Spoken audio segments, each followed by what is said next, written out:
Okay, good morning everyone. We will now start off with our EIS SM classes. CA inter EIS SM आपके group 2 का एक बहुत ही important हिस्सा है and EIS SM की classes की ये जर्नी अप्रॉक्सीमेटली हम 2.25 महीने में पूरा करेंगे, ठीक है ना। इस 2.25 महीने के अंदर हम इनिशियली अपनी क्लासेस को about 3 days a week run करने वाले हैं for the first 2 weeks and then we will make it 5 days a week and run it for 5 days and approximately finish off in 2.5 months. So our target would be to finish off by approximately first week of August. Now आपके साथ classes शुरू करने के पहले, topics शुरू करने के पहले कुछ इंपॉर्टेंट इंस्ट्रक्शंस है जो आपके साथ डिस्कस करना चाहता हूं। सबसे पहले हम अपनी क्लासेस के बारे में आपको ये बता दें कि हमारी क्लासेस सिर्फ और सिर्फ ICAI मैट होती है। सो मेरा पर्सनली ऐसा मानना है कि थ्योरी अगर आपको पढ़ना है so there is no better place to study than the ICAI mat, because examiner के पास दो हमें नॉलेज चाहिए सर, लेकिन बाकी at the end of the day तो it's all about marks sir. तो हमारे लिए ये इंपॉर्टेंट है कि we are able to score well and to be able to score well theory paper में there is nothing that helps you to score rather than the ICAI mat, because ये अपना bare act की तरह है। तो अगर हमने इस ICAI मैट को 3 बार 4 बार पढ़ लिया, मेरी क्लासेस का सिंपल इंस्ट्रक्शंस अगर आप फॉलो कर रहे होंगे ना, so by the time you enter the examination hall you would have finished this book 5 times. क्या सर खाली आप ही का सब्जेक्ट पढ़ना है क्या? 5 टाइम्स? अरे हाँ रे, हम कुछ एक्स्ट्रा ऑर्डिनरी नहीं करवाएगा। क्लास में आप मेरे साथ साथ एक बार पढ़ोगे, हम तो ICAI मैथ से पढ़ा रहे हैं, घर में एक बार आपको साथ साथ में रिवाइज करने हम बोलेंगे अभी इंस्ट्रक्शंस देते हुए। बाकी बीच बीच में हम मॉक टेस्ट लेंगे, तब आप एक बार पढ़ोगे, हम पढ़वाएंगे आपसे। फिर लास्ट के 2 महीने में आप एक बार रिवाइज करोगे, एग्जाम के पहले 1.5 दिन में करोगे। बेर मिनिमम से मिनिमम 5 बार आप पढ़ रहे होंगे। एंड अगर आपने लाइफ में 5 बार एक बुक को पढ़ लिया, उसके बाद आप अच्छा आंसर लिख सकते हो। इतना तो अपने आप पे कॉन्फिडेंस रखना। So I will do nothing extraordinary for you, but yet we will bring out the extraordinary from the ordinary. That's what our objective is. हम EIS SM की क्लासेस में ICAI मैट को ही लेके classes conduct करेंगे। बाकी हमारी 3 maths होती है, आप लोगों को शायद अभी तक मिल भी चुका होगा। So there are these revisionary maths of EIS and SM that you will have, and then there is going to be this MCQ math that you will have. Okay, so these are all different maths that you get. So how do we use these maths? What are these maths for?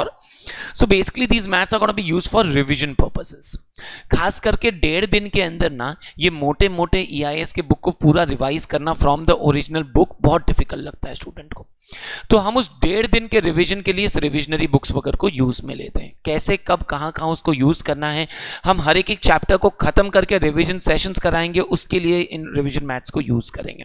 So daily के classes के लिए जो physically live आ रहे हैं, जो virtually connect कर रहे हैं, आपको सिर्फ ICAI मैथ चाहिएगा। बाकी ये रिविजनरी मैथ्स जब सेशंस के लिए दरकार होगी हम आपको इन्फॉर्म कर देंगे। Bring the revisionary math for the next session, you bring that, we use that for revision purposes.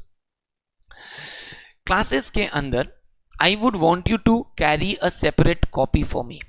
Ideally अगर आप आज कॉपी लाए हैं तो बहुत अच्छा, नहीं लाए तो लोड नहीं लेने का। आज नोट्स में, कॉपी में, शीट में मैनेज करते हैं। शीट्स नहीं हो आप रिसेप्शन से ले आना, ठीक है ना। बट वर्चुअल वाले आपके पास तो बहुत सारे जुगाड़ होंगे तो मैनेज कर लेंगे। But make a separate copy, क्योंकि मैं ऐसा मानता हूं EIS ना एक टेक्निकल पेपर है, डिफिकल्ट नहीं है, टेक्निकल है। टेक्निकल चीज को समझा ना तो बहुत कंफर्टेबल रहेगा, नहीं समझा तो वो टेंजेंट होके निकल जाएगा। और फिर उसके बाद हम जब रट के लिख रहे होंगे तो ह्यूमनली पॉसिबल ही नहीं है इतना बड़ा बड़ा बुक को, इतना टेक्निकल सब्जेक्ट्स को आप रट के लिख लो। आपको समझना होगा। समझने के टाइम में जहां बुक की लैंग्वेजेस थोड़ी टेक्निकल होगी, उसको सिंप्लीफाइड लैंग्वेजेस में मैं आपको लिखवाता चलूंगा। So I will give you everything that is required for your examinations. जो शॉर्ट राइटअप्स होंगे, 1 लाइन स्क्रिबल्स होंगे, वो हम बुक में ही लिख रहे होंगे। कई सारे टॉपिक्स में हम लॉन्ग पैराग्राफ्स भी लिखवाएंगे आपको, वो हम कॉपी में नोट्स कर रहे होंगे। So ideally you should make a separate copy. आज नहीं है तो नोट्स में लिखते हैं, नेक्स्ट डे कॉपी में कॉपी कर लेते हैं। लेकिन आइडियली एक कॉपी अलग रखना। हमारे पास एक टॉपिक है फ्लो चार्ट बोलकर भी, ठीक है ना। फ्लो चार्ट्स प्रैक्टिकली ड्रॉ करना सिंस Jan 21 एग्जाम्स में नहीं आया है, ठीक है ना। Jan 22 प्रिसाइसली, सॉरी, Jan 22 से एग्जाम्स में नहीं आया, लेकिन it is expected that it may come. उसके पहले तो बहुत रेगुलरली आया हुआ है। सो अगर आया हमें तो तैयार रहना है, so we will do some flow chart के सम्स वगैरह भी क्लास के अंदर। प्लस एसएम में रिलेटिवली कम राइटअप्स होता है, ईआईएस में ही ज्यादा राइटअप्स होता है, तो पतला वाला copy banana, half a copy भर जाएगा एटलीस्ट, बाकी नॉर्मल लॉस है, यू अंडरस्टैंड, नॉर्मल लॉस, ठीक है ना। सो अपने उसको बाकी प्रैक्टिस वगैरह के काम में ले सकते हैं, मॉक टेस्ट वगैरह के काम में ले सकते हैं, लेकिन कॉपी अलग रहने से हेल्प होता है, वरना 1.5 दिन में ना, कई सारे लोग तो होते हैं मंथ वाइज कॉपी बनाते हैं, ये अप्रैल का कॉपी, ये मई का कॉपी, ये जून का कॉपी, और फिर 1.5 दिन के अंदर ट्रेजर हंट करना होता है कि कौन से कॉपी के कौन से पन्ने में कौन सा वाला नोट्स बनाया था। आपके नोट्स जितने सिस्टमैटिक होंगे ना, 1.5 दिन उतना कंफर्टेबल बीतने वाला है। So do this for all subjects, make your notes properly, comfortably, strategically. हम EIS-SM के लिए भी इसलिए सजेस्ट करते हैं, कॉपी अलग रहेगा तो आपके लिए कंफर्टेबल रहेगा, सारा नोट्स एक जगह रहेगा, ढूंढने का जरूरत अपने को नहीं पड़ रहा होगा। इसके सिवाय EIS-SM की क्लासेस में हम अपनी क्लासेस को ना 2 मोड में रन करते हैं। जैसे आपके घर के जितने गुड नाइट होते हैं ना, वो 2 मोड में आते हैं, active mode and double active mode. वैसे ही हमारी क्लासेस भी 2 मोड में चलती है। सबसे पहले होता है डिस्कशन मोड। डिस्कशन मोड में सर फर्क ही नहीं पड़ता कि कोई टॉपिक एग्जाम में आया या नहीं आया। अगर अपने बुक में कोई टॉपिक है जहां से क्वेश्चन बन सकता है, लीव असाइड एग्जाम में आया या नहीं आया, we will discuss. And discussion में कई बार हम आधे घंटे तक एक डिस्कशन में चले जाएंगे जहां से हो सकता है एग्जाम में क्वेश्चन आया ही नहीं आज तक, लेकिन डिस्कशन होगा तो हम डिस्कस कर रहे होंगे डिटेल्स। यह है डिस्कशन मोड। लेकिन एक बार सर डिस्कस कर लिया ना, फिर हम आते हैं रीड एंड राइट मोड में। Read and right mode is purely exam oriented. Exam के लिए सर यहां से 5 मार्क का क्वेश्चन आ सकता है, 5 मार्क के क्वेश्चन के लिए इतना कंटेंट चाहिए, जितना चाहिए उतना रीड करेंगे, जहां दरकार होगा राइट करेंगे, दैट्स इट। सो डिस्कशन के दौरान हम सब सुन रहे हैं, समझ रहे हैं, इंजॉय कर रहे हैं, फन फील्ड लर्निंग्स होने वाला है। लेकिन एक बार डिस्कशन खत्म हुआ ना, तो प्योरली एग्जाम ओरिएंटेड जितना रीड एंड राइट करना है उतना कर रहे हो। That's how we continue in our discussions. तो जब डिस्कस करें, you have to keep participating, because virtual वाले आपके पास भी ऑप्शन नहीं है कि आप मौन रह सकेंगे, देयर इज डाउट रिच नहीं है, you have to participate, the classes have to be 2 way. So you have to keep replying to me, whether you reply, unmute and answer to me, whether you raise a hand, whether you type in the chat, you have all the various modes of connecting with me, but you will also have to reply, and physical live वालों के पास तो option ही नहीं है, ठीक है ना। So हम obviously interact करेंगे, because I need to be ensure that I am talking to live people and not zombies here, and I must know that आपने कैमरा ऑफ करके सो नहीं गए हैं। मॉर्निंग वाले में ये भी रिस्क होता है, ठीक है ना, तो आप एक्चुअली ध्यान दे रहे हैं, हमें ये भी इंश्योर करना रहता है। So I will keep asking questions, interacting with you, discuss करेंगे हर टॉपिक को ना। हम डिस्कस करते टाइम पहले आपसे समझते हैं आपको उसके बारे में क्या पता है, और फिर हमें जो थोड़ा बहुत एक्स्ट्रा पता होता है हम अपना कॉन्ट्रीब्यूशन आपको दे रहे होते हैं। That's how we discuss. Discussion में राइट या रॉन्ग से फर्क नहीं पड़ता, it's a discussion, everybody contributes whatever comes to your mind. हम फ्रीली डिस्कस करते हैं चीजों को, और फिर थोड़ा बहुत जो अपने को एग्जाम पर्सपेक्टिव समझना होता है मैं समझाता हूं, लिखवाता हूं। That's how we connect and discuss in the classes.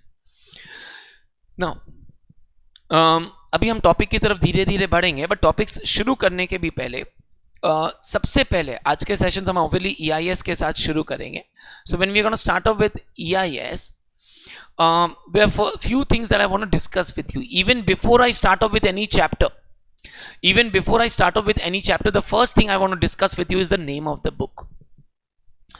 And उससे भी पहले लोगों के माइंड में ना सर एक डाउट आता है। कुछ लोग पहली क्लास में पूछ लेते हैं, कुछ लोग सेकंड थर्ड क्लास तक आके मेरे से पूछते हैं, सर एक बात बताइए ना सर, ये EIS क्यों?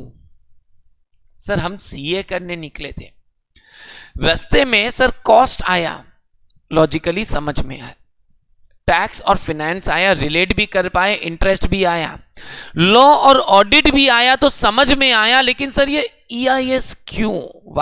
why are we studying EIS? So practically, just to make you understand, you know, in your life whatever you do, it is somehow IT related in today's world. आज के ज़माने में आपका गुड मॉर्निंग फेसबुक पे होता है, WhatsApp पे होता है, गुड नाइट इंस्टाग्राम या टेलीग्राम पे होता है, और इन बुक से ग्राम के बीच में जब आपका पूरा दिन बीतता है, उसके बीच में a lot of activities that we do is dependent on mobile phones, on laptops, on computers, on desktops and tablets, on IT, on technology. and if you have to use it for your life, why not understand and then use it? That's the objective. जब use करना ही है तो क्यों ना समझें और फिर उसको और बेहतर तरीके से यूज करें. बिजनेस में आज के दिन में जो भी काम होते हैं, आप अगर समझो तो डायरेक्टली इनडायरेक्टली सब आईटी रिलेटेड, आईटी डिपेंडेंट होता जा रहा है. हम फाइलिंग ऑफ रिटर्न सारा ई फाइलिंग करते हैं, हम बुक्स ऑफ अकाउंट्स एक्सेल वगैरह में, टैली वगैरह में इलेक्ट्रॉनिकली मेंटेन करते हैं. हम बिजनेस का सारा आज के दिन में ई कॉमर्स ट्रांजैक्शंस ऑनलाइन होता है. सब काम बिजनेस डायरेक्टली इनडायरेक्टली अब धीरे धीरे ऑनलाइन करने लगा, ई इलेक्ट्रॉनिक वर्ल्ड में करने लगा. तो अगर बिजनेस का सारा काम इलेक्ट्रॉनिकली होने वाला है तो before you go and start working in businesses, before you start go and do audit of businesses, you must understand this IT world a little, and that's the reason of doing this EIS subject. Plus EIS में हम बहुत सारे audit of information system सीखेंगे. आपने audit word सुना है? Okay, audit word, what does audit mean पता है? What?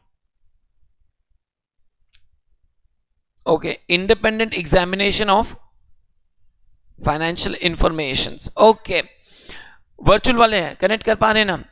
ऑडिट में independent examination of financial information. सुना सुना लग रहा है ऐसा line? To give a true and fair view, ठीक है ना, मटीरियलिटी. बट प्रैक्टिकली सोचो, क्या सच में आपने ऑडिट में अगर सुना हो, क्लासेस शुरू हुई होगी थोड़ी बहुत, तो बहुत सारे टाइप के ऑडिट होते हैं. कॉस्ट ऑडिट होता है, टैक्स ऑडिट होता है, मैनेजमेंट ऑडिट होता है, कंप्लायंस ऑडिट होता है, सिस्टम ऑडिट होता है. और क्या इन सब में भी independent examination of financial systems होता है, फाइनेंशियल इंफॉर्मेशन होता है? Management audit is not independent examination of financial information. System audit is not independent examination of financial information. Problem क्या है, हमने ऑडिट मतलब फाइनेंशियल ऑडिट बचपन से रटा हुआ होता है. बचपन मतलब जब से सुना होता है. सो ऑडिट तो कोई भी चीज का ऑडिट हो सकता है. उनमें से एक टाइप का ऑडिट होता है सिस्टम ऑडिट. एंड सिस्टम का ऑडिट भी हम जैसे ऑडिटर्स, सर हम डिस्कस करेंगे कैसे, बट हम तो अगर एक सिस्टम का ऑडिट करना हो तो उसके लिए पहले सिस्टम को तो समझना पड़ेगा. और सिस्टम का थोड़ा बहुत नॉलेज इस EIS सब्जेक्ट से आपको मिलने वाला है. सो प्रैक्टिकली, क्योंकि आपके पर्सनल लाइफ में, आपके बिजनेस के लाइफ में, कॉर्पोरेट लाइफ में, यहां तक कि ऑडिट के लाइफ में सिस्टम्स बहुत इंपॉर्टेंट रोल प्ले करने वाले. And hence the subject EIS, enterprise information systems. Sir लेकिन अगर सच्ची में इतना ही इंपॉर्टेंट है जितना आप बोल रहे हैं, तो फिर एक बात बताइए, ये सब्जेक्ट हट रहा क्यों है? नए वाले सिलेबस में तो सर हट रहा है ये. So why then? So practically I will give you a very realistic idea. ऐसा नहीं है कि ये सब्जेक्ट इंपॉर्टेंट नहीं है, बट हाँ, ICAI was very clear that they wanted to reduce the syllabus for the students because obviously art subject बहुत heavy difficult होते जा रहे थे स्टूडेंट्स के लिए. तो उन्होंने इंटर एंड फाइनल दोनों लेवल पे आर्ट सब्जेक्ट को 6 सब्जेक्ट करने का कोशिश किया एंड प्लान किया. And with that reason they obviously eliminated certain subjects. Obviously जब आर्ट का 6 करना होगा तो कौन सा हटेगा? जो relatively less important होगा. relatively, ऐसा नहीं कि वो important नहीं है, but relatively less important होगा, वो हटेगा. And that is how EIS has to pave the way. वरना सोचो ना, CA फाइनल लेवल से कॉस्टिंग हट रहा है SCMP. अब ऐसा थोड़ी ना कि कॉस्टिंग सब्जेक्ट इंपॉर्टेंट नहीं है, डेफिनेटली इंपॉर्टेंट है, लेकिन CA फाइनल के 6 सब्जेक्ट में से उसको हटाया जा रहा है. The reason being obviously if you understand कि अपने 6 रख सकते हैं, so top 6 has to stay. And that is how we will have to eliminate certain important but relatively less important subjects. And that's why EIS is going to be paving the way in the future. However, जब तक है it's important. Exam perspective भी अपने लिए relevant है, important है. Knowledge perspective भी अपने लिए रेलेवेंट है, इंपॉर्टेंट है, क्योंकि कहीं ना कहीं अपने लिए काम आने वाला है. तो ऑब्वियसली सिलेबस में है तो भी पढ़ना है, बट नॉलेज पर्सपेक्टिव भी बहुत काम में आने वाला है. और हम तो क्लास में रियल लाइफ एग्जांपल्स के साथ ही पढ़ेंगे कि कहाँ ये टेक्नोलॉजी, कहाँ ये सिस्टम्स कैसे एक्चुअली काम में आते हैं, कहाँ इनको हम यूज में ले सकते हैं. And that is how we will understand these systems in a better manner. Okay, now enterprise information system EIS. अभी भी मैं सिर्फ सब्जेक्ट का नाम डिस्कस कर रहा हूं आपके साथ, the ones who are virtually connecting in now, ठीक है ना. हम अभी भी सिर्फ आपके साथ बुक का नाम डिस्कस कर रहे हैं, but just to understand What does the word enterprise mean? So you can always communicate with me, virtuals wale also. What does the word enterprise mean? Go ahead, whatever comes to your mind. Right wrong से फर्क नहीं पड़ता, हम सिर्फ discussions कर रहे हैं, ठीक है ना?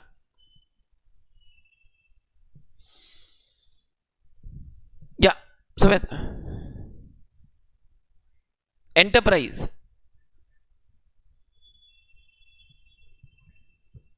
okay, entity, company, okay, virtuals. हाँ जी Madhusudan. Any business house, okay. Others, Shifali, Yash, Shashank, anyone. What is an enterprise? Simple question.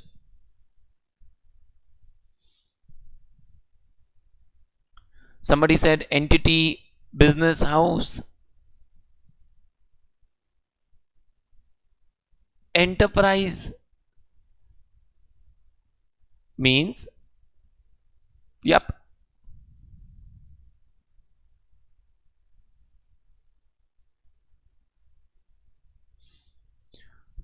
Okay. Enterprise means any entity carrying on business activities. Simple. कोई भी वो entity जो business activities conduct कर रहा होगा, that will be called a enterprise, whether for profit or not for profit. But any entity carrying out business activities, commercial activities, will be called an enterprise. What does the word information mean? What does the word information mean?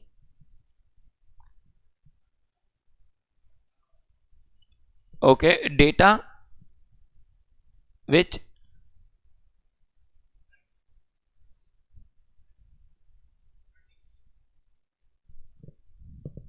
go ahead, जो भी आ रहा है बोल.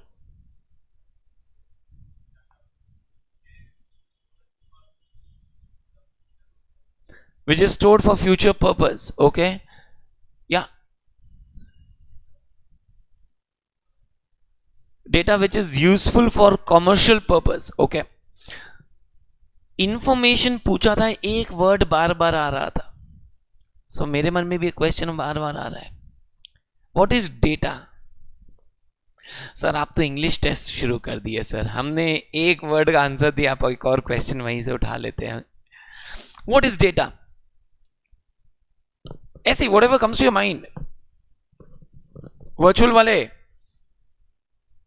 What is data?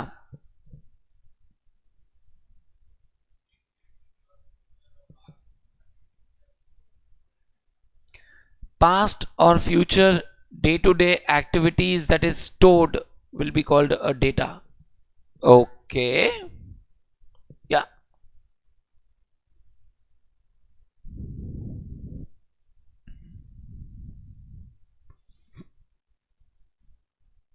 Any activity data. What is data? Data is a collection of raw facts. Okay, any raw facts. एक example देते हैं आपको, बहुत इंटरेस्टिंग है ये एग्जाम्पल. मैं अपनी क्लासेस में 2-3 बार दूंगा, आगे की क्लासेस में भी आएंगे, तो इसको एग्जाम्पल को ध्यान से सुनना. Let's say I have a school and in the school we have 1000 students. Okay, एक स्कूल है और उस स्कूल में 1000 बच्चे हैं. And for each of these 1000 students I can have 500 facts and figures. उनका 365 डेज का attendance, father's name, mother's name, address, date of birth. I can have 500 facts and figures. 1000 बच्चे, 500 facts and figures. I have got lakhs of facts and figures. Are you with me till here? उनका 365 days का attendance है, father's name है, mother's name है, date of birth है. 1000 बच्चों के लिए लाखों डेटा है मेरे पास. इन लाखों डेटा से can I draw any meaningful conclusions? Yes और नो? सोचो, क्या कुछ कंक्लूजन्स हम ड्रॉ कर सकते हैं, निकाल सकते हैं? यस या नो? यस और no? Yes. Okay, so what kind of conclusions? Example.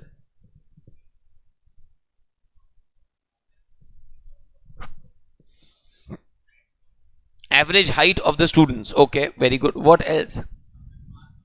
Average marks of students निकाल सकते हैं. Okay, what else? Performance in terms of marks. Okay, virtual वाले, what kind of information can I draw from this lakhs of data, of lakhs of facts and figures about students?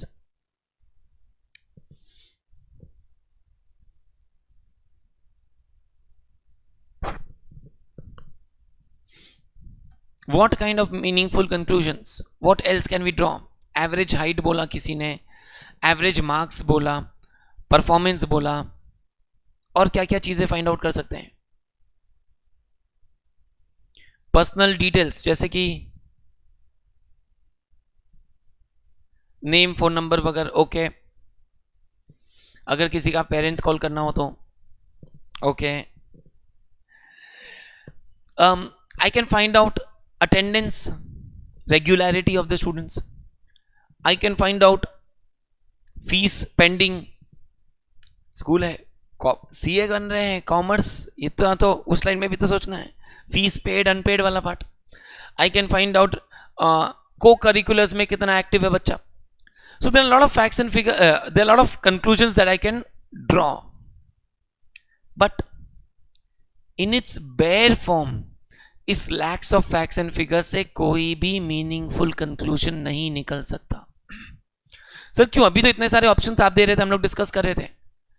In its bare form is lakhs of facts and figures से कोई भी meaningful conclusion नहीं निकल सकता, because इसमें कुछ facts and figures तो alphabetic format में है, नाम वगैरह.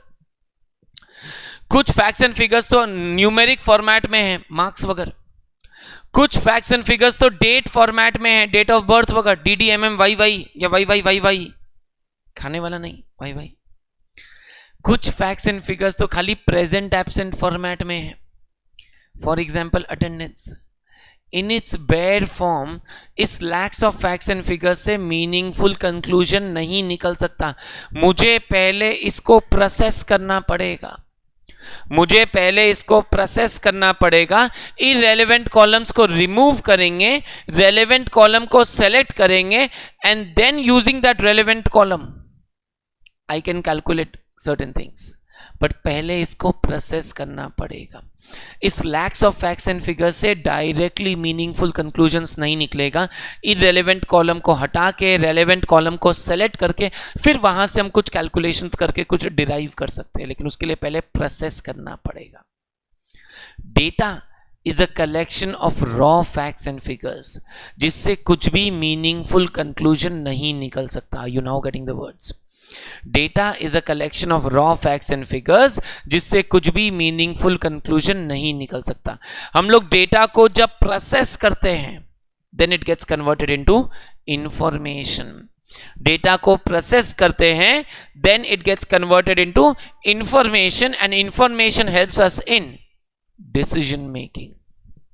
Information helps us in decision making. Information के बेसिस पे हम कुछ ना कुछ डिसीजंस ले पाते हैं अपने लाइफ में. सो डेटा को प्रोसेस करने से इंफॉर्मेशन बनता है. डेटा इज लाइक रॉ सब्जी, इंफॉर्मेशन इज लाइक पाव भाजी. सर सुबह सुबह खाने का बात मत करिए सर. ओके, डेटा को प्रोसेस करेंगे तब इंफॉर्मेशन बनता है, लेकिन डेटा से डायरेक्टली कुछ भी इंफॉर्मेशन नहीं निकल सकता है. यहां तक समझ में आ रहा है क्या? एंटरप्राइज इंफॉर्मेशन सिस्टम, हम अभी खाली बुक का नाम बता रहे हैं आप लोगों को. एंटरप्राइज यानी हमने कहा एक एंटिटी जो बिजनेस एक्टिविटीज कंडक्ट कर रहा होगा. हमने कहा इंफॉर्मेशन क्या होता है? It is a collection of facts and figures that has been processed, जिससे हम कुछ मीनिंगफुल कंक्लूजन्स निकाल पाएंगे, जिसके बेसिस पे हम डिसीजंस ले पा रहे हैं. Okay, next the third word is system. अभी तक हम सिर्फ बुक का नाम डिस्कस कर रहे हैं everyone. Enterprise information system. So what does the word system mean, ये डिस्कस करेंगे, लेकिन उसके लिए सबसे पहले सिस्टम वर्ड सुनते ही सबसे पहला एग्जाम्पल जो आपके माइंड में आए, shoot. Law system. Okay, system word सुनते ही सबसे पहला एग्जाम्पल जो आपके माइंड में आता है, example.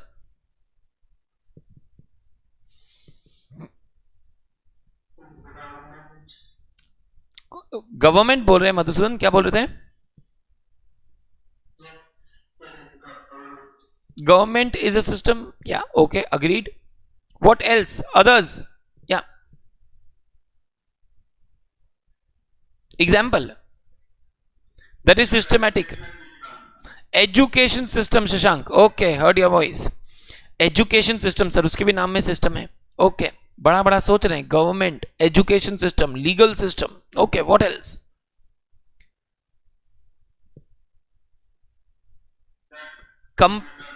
Computer system. Okay, heard it together. Ayush ने भी बोला, शशांक ने भी बोला. Okay, computer system. Sir computer भी सिस्टम तो है definitely. Okay, what else? Think. Now you thinking. और क्या एग्जांपल माइंड में आता है? बोलो, शूट. एंटरप्राइज. वो तो उसी से सीखना है अपने को. Enterprise information system. What is system? Examples.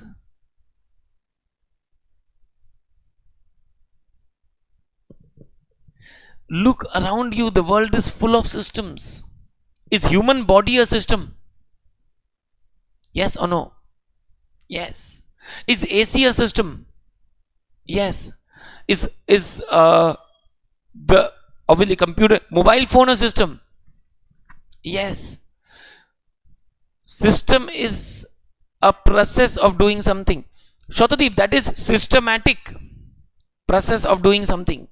System के एग्जाम्पल्स का बात कर रहे हैं अपने. तो the word system can be used in different parlance and different context, but अपने system word as an thing का एग्जाम्पल्स पूछ रहे हैं. सो गवर्नमेंट सिस्टम का बात किया, एजुकेशन सिस्टम का बात किया, कंप्यूटर का बात किया, mobile phones, AC, human body.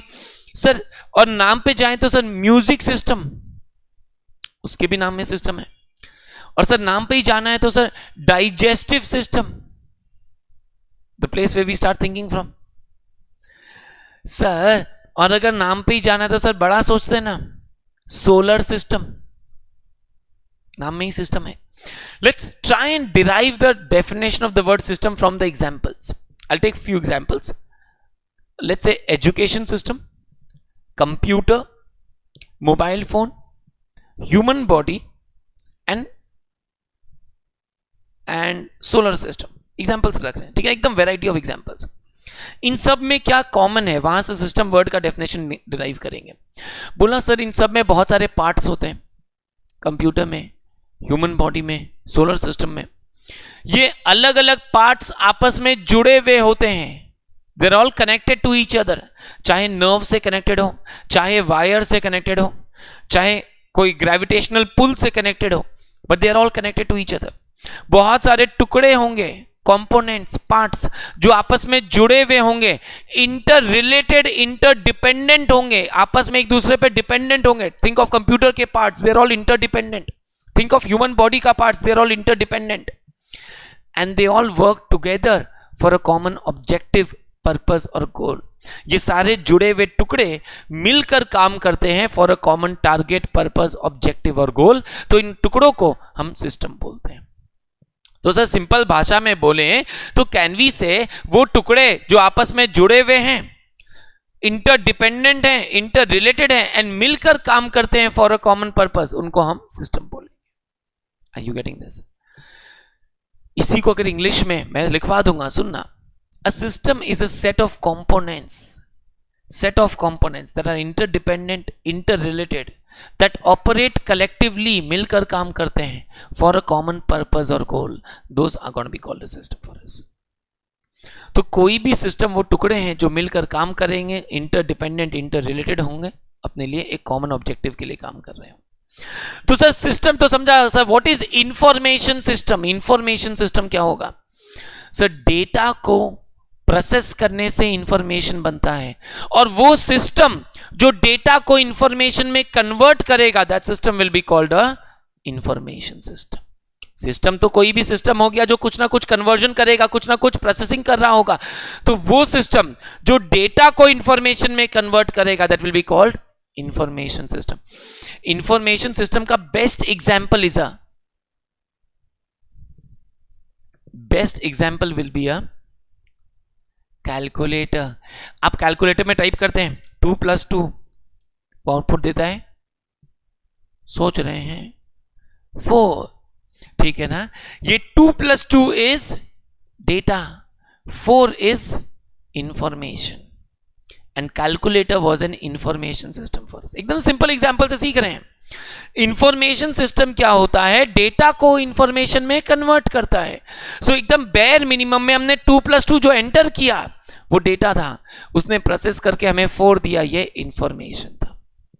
Even a calculator is an information system. लेकिन सर कैलकुलेटर तो हम एग्जाम में भी काम में लेते हैं.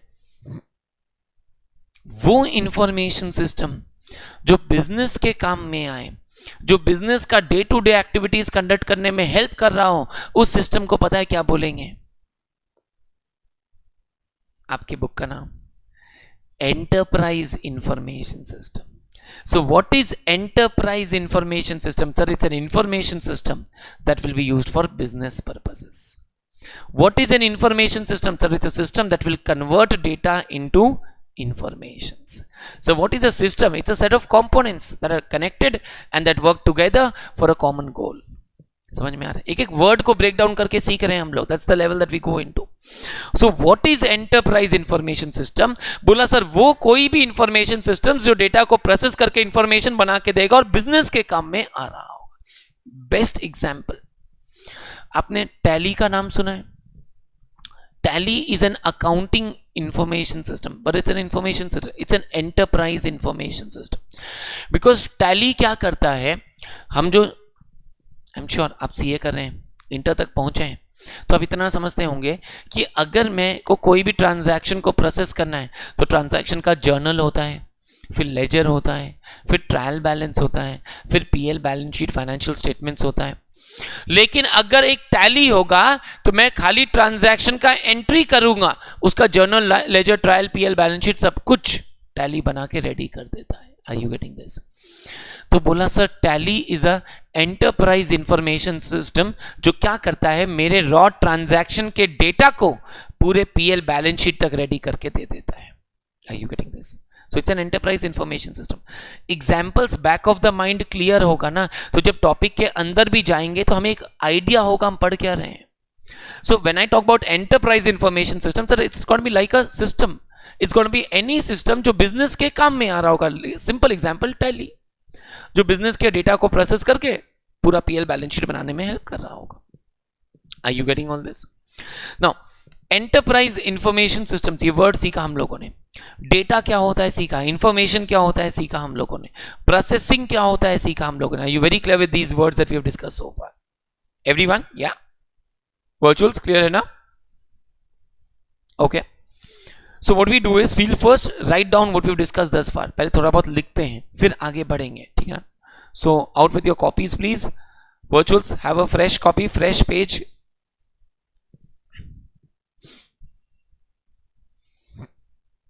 Okay, Preetham, great.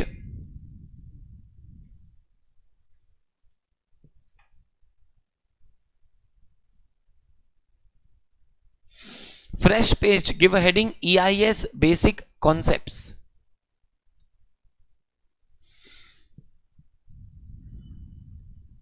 EIS basic concepts. उसके नीचे point number 1 data.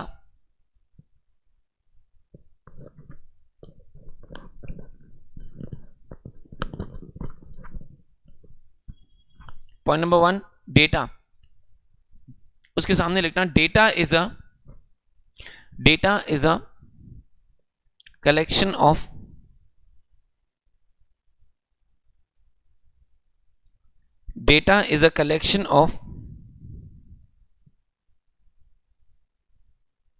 raw facts and figures.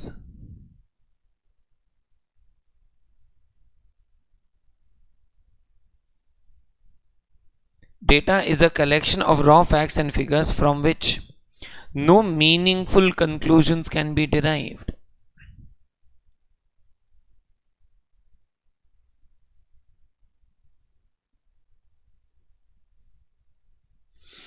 Data is a collection of raw facts and figures from which no meaningful conclusions can be derived.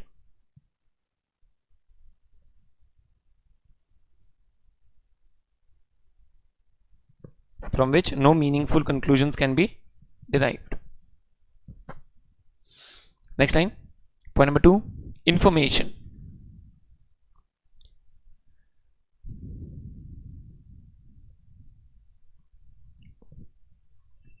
Information, उसके सामने लिखना processed data is called information.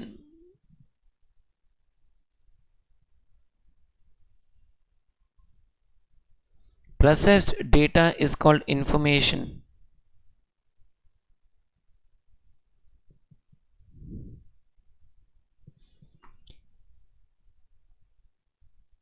Information helps us in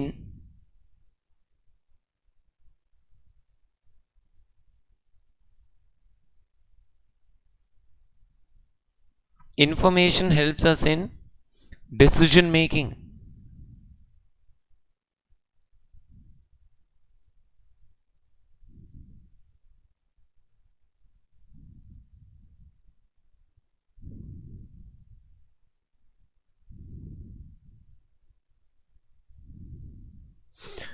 Information helps us in decision making. Full stop. Meaningful conclusions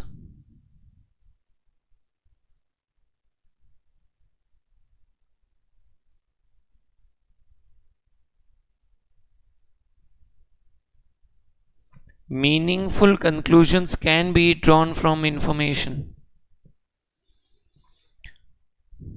Meaningful conclusions can be drawn from information.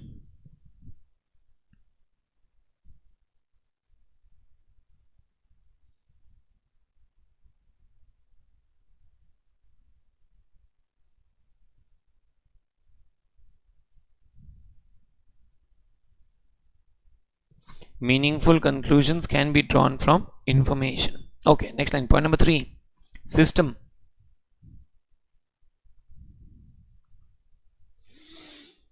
System. A system is a set of components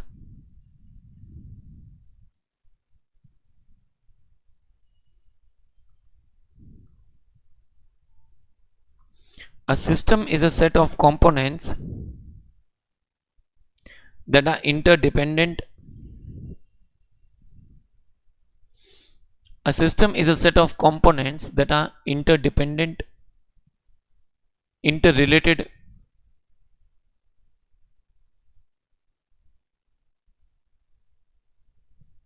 a system is a set of components that are interdependent, interrelated, operate collectively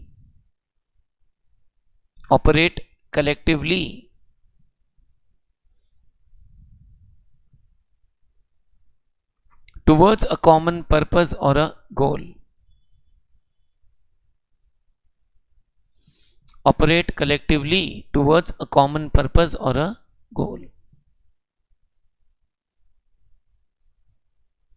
Okay.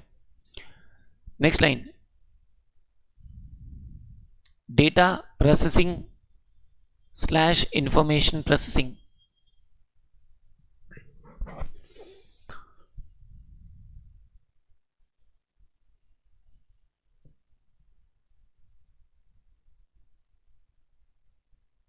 Data processing / information processing. The processes and procedures by which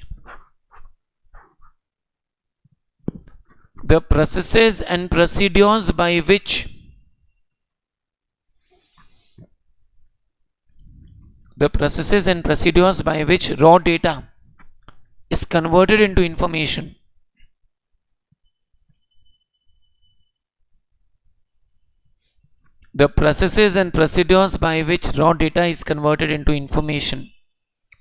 is called data processing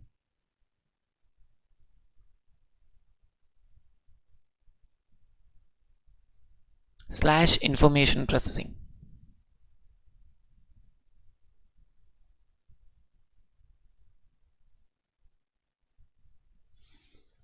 Is called data processing / information processing. Next line, point number 4, 5 ना. Okay, information system. Okay, ये लिख के रखना. आप समझ गए क्या? Fourth वाले में हमने data processing, information processing word use किया. These are used interchangeably. और ये मैं क्यों लिखवा के भी रख रहा हूं, समझ के रखो. अपने जब बुक में जाएंगे ना, हर चैप्टर में ये वर्ड्स आएंगे ही आएंगे, data, information, data processing, information processing system. And I don't want कि हम ये वर्ड्स में खो जाए, बिकॉज हमारा ऑब्जेक्टिव ये वर्ड्स नहीं होगा, एक बड़ा चीज समझना होगा। लेकिन जब ये वर्ड्स ऐसे 10 तो आते जो नहीं समझ में आते ना, तो हम वर्ड्स में खो जाते हैं और मेन मतलब ही लूज कर जाते हैं। इसलिए ये लिखा हुआ होगा, जहां ये तो जर्नी शुरू हुई है, 2 महीना 2.5 महीना क्लासेस करेंगे, 6 महीना प्रिपेयर करेंगे, बीच में कई बार ऐसा मोड आ सकता है जहां एक वर्ड पे अटक गए, कोई नहीं, लिखा हुआ होगा, क्लियर रहेगा, कंफर्टेबल रहेगा। डेटा प्रोसेसिंग और इंफॉर्मेशन प्रोसेसिंग ये वर्ड्स इंटरचेंजेबली यूज होता है। सो ये डेटा को इंफॉर्मेशन में कन्वर्ट करना, इसको कई बार डेटा प्रोसेसिंग भी बोलते हैं, कई बार इंफॉर्मेशन प्रोसेसिंग भी बोलते हैं। इंटरचेंजेबली ये वर्ड यूज किया गया है अपने बुक के अंदर। ओके, देखना, information system, next word, point number 5, information system.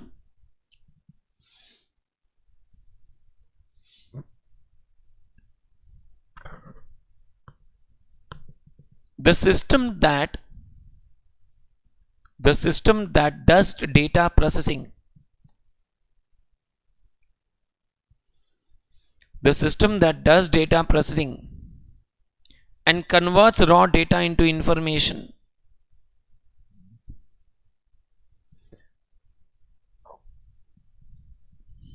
the system that does data processing and converts raw data into information,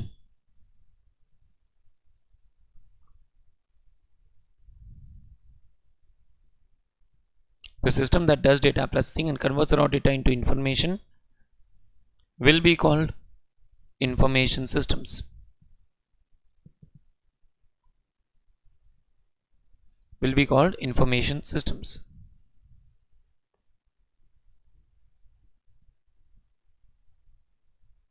Okay, full stop, next line. In case of information system, there is GIGO concept.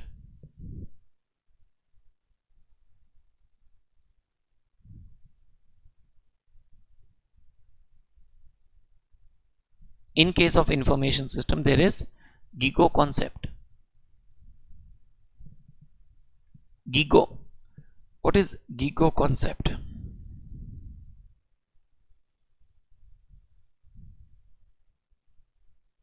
Anyone ever heard of this word GIGO concept? सुना है? Okay, garbage in garbage out, full form तो सही बोला Shashank, but होता क्या है ये garbage garbage?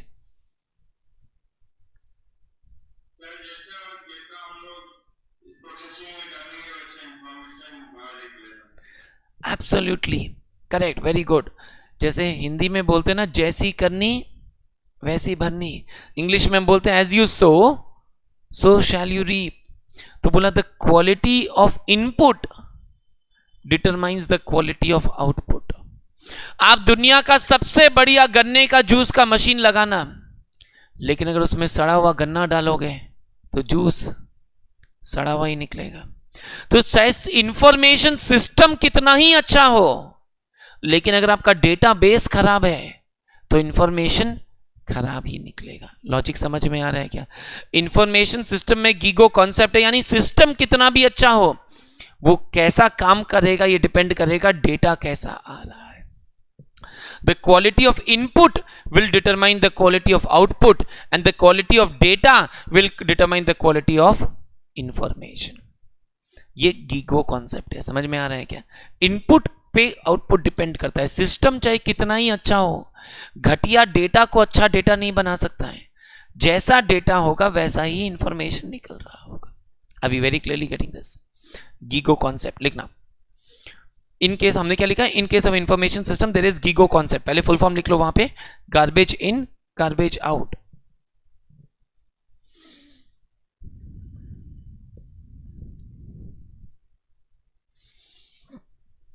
Garbage in, garbage out, bracket close, full stop.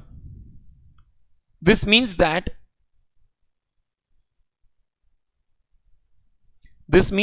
the quality of input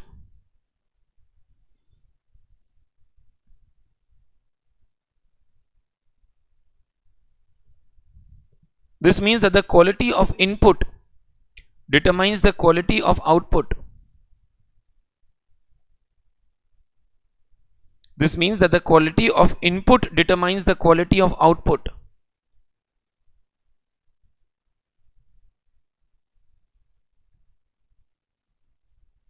And the quality of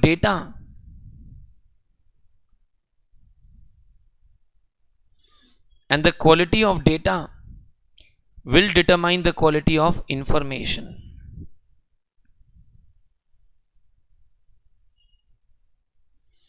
And the quality of data will determine the quality of information.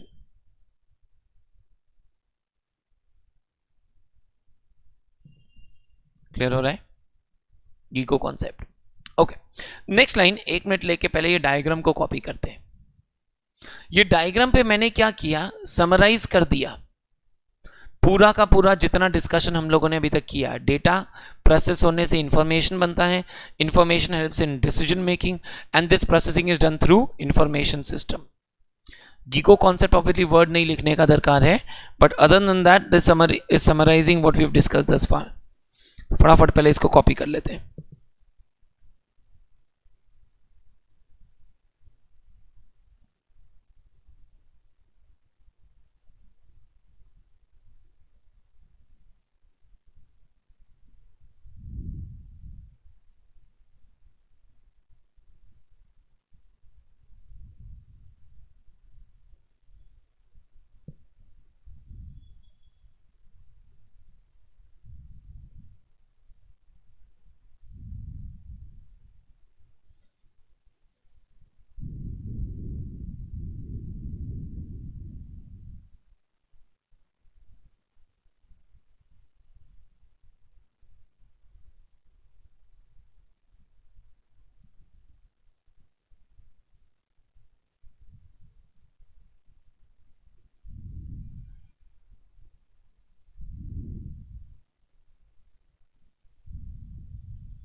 Done.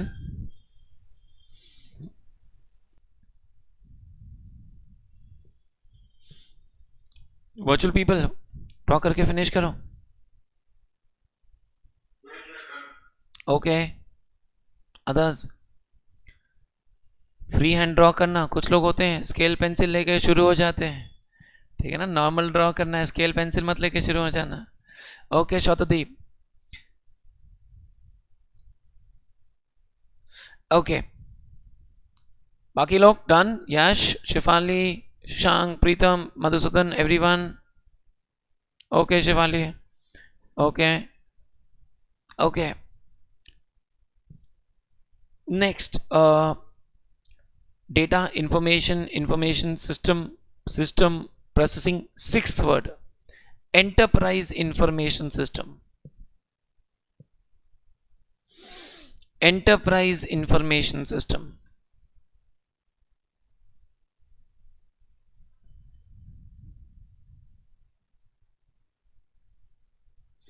लिखना, there are various types of information systems.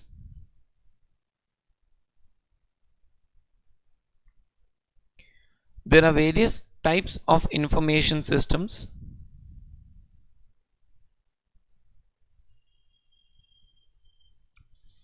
that are used for a variety of purposes.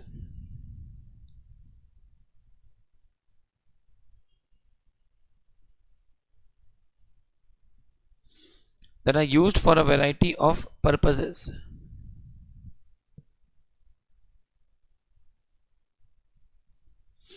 Those information systems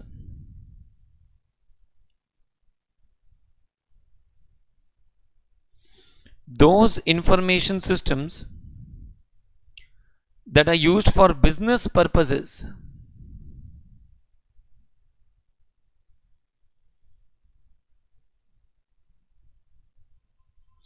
Those information systems that are used for business purposes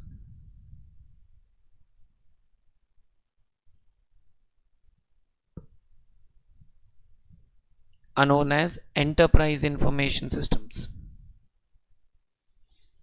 Are known as enterprise information systems.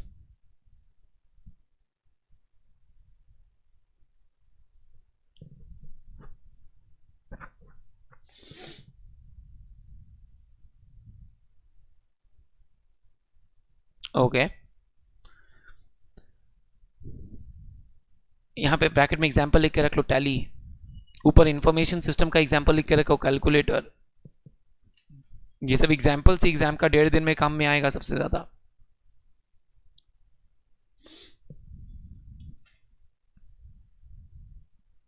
No मैंने ना ये सारे discussion करते time आप लोगों से एक word use किया जो किसी ने मेरे से पूछा नहीं, तो मैंने सोचा मैं ही पूछ लूं। I used a word called database, है ना। So what is a database?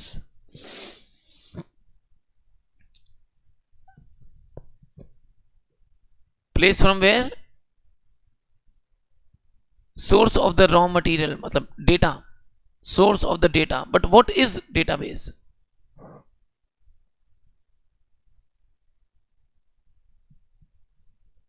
Structure of data. Collection of files. Okay. So any collection of files will be a database, Shashank?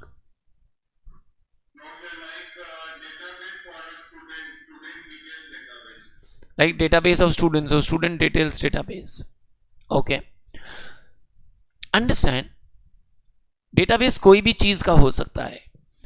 Database, पहले टेक्निकल डेफिनेशन सुनना, is a single file, हम लिखवा देगा, सुना खाली, और अ collection of files where all the data is going to be kept in a structured and arranged manner, where all the data will be kept in a structured and arranged manner and all the files are linked to each other, then it is called a database. Sir इसका मतलब क्या है? वापस चलते हैं मेरे school वाले example में। आज अगर स्कूल में 1000 बच्चे हैं, उनका लाखों डेटा है, तो क्या स्कूल वो लाखों डेटा एक ही फाइल में रखेगा? नहीं। स्कूल क्या करेगा, उसको एटलीस्ट 3 फाइल में ब्रेक करेगा। स्टूडेंट का अटेंडेंस डिटेल्स का एक फाइल, स्टूडेंट का मार्क्स डिटेल्स का एक फाइल, स्टूडेंट का फीस, एक्स्ट्रा करिकुलर्स वगैरह का अलग फाइल, ऐसे 4-5 फाइल्स होंगे स्टूडेंट्स का। समझ में आ रहा है क्या? ये सारा 4-5 फाइल मिलाकर स्टूडेंट का डेटाबेस होगा। Are you getting this? लेकिन सर अगर एक फाइल में अटेंडेंस है और ये फाइल में मार्क्स है और ये फाइल में पर्सनल डिटेल्स है, मुझे कैसे पता चलेगा ये अटेंडेंस, ये मार्क्स और ये पर्सनल डिटेल्स एक ही स्टूडेंट का है? The files have to be linked to each other. कैसे होगा ये सब आगे सीखेंगे आप, इसी चैप्टर में मैं सिखाऊंगा। लेकिन ये अटेंडेंस, ये मार्क्स और ये पर्सनल डिटेल्स एक ही स्टूडेंट का है, ये पता चलता है लिंकिंग के थ्रू। डेटाबेस का सारा files are link to each other. अगर आप एक पेन ड्राइव में 4 फाइल रख देते हैं, बहुत सारे लोगों को लगता है कि ये डेटाबेस बन गया। नहीं, क्यों? क्योंकि सर यहां पे files are not link to each other. File सारा एक साथ है लेकिन आपस में लिंक नहीं किया हुआ है। लेकिन डेटाबेस के सारे फाइल्स आपस में लिंक किए हुए होते हैं, ताकि एक सॉफ्टवेयर होता है, अगर आपने नाम सुना हो DBMS, नाम सुना हो तो अच्छा, नहीं सुना तो और भी अच्छा, मेरे सिलेबस में है, मैं पढ़ाऊंगा, डोंट वरी। लेकिन DBMS होता क्या है सर? एक सॉफ्टवेयर होता है जो डेटाबेस को मैनेज करता है। तो मैं DBMS को कमांड देता हूं, इस फाइल का ये डेटा, इस फाइल का ये डेटा, इस फाइल का ये डेटा मेरे को निकाल के लाके दे दो।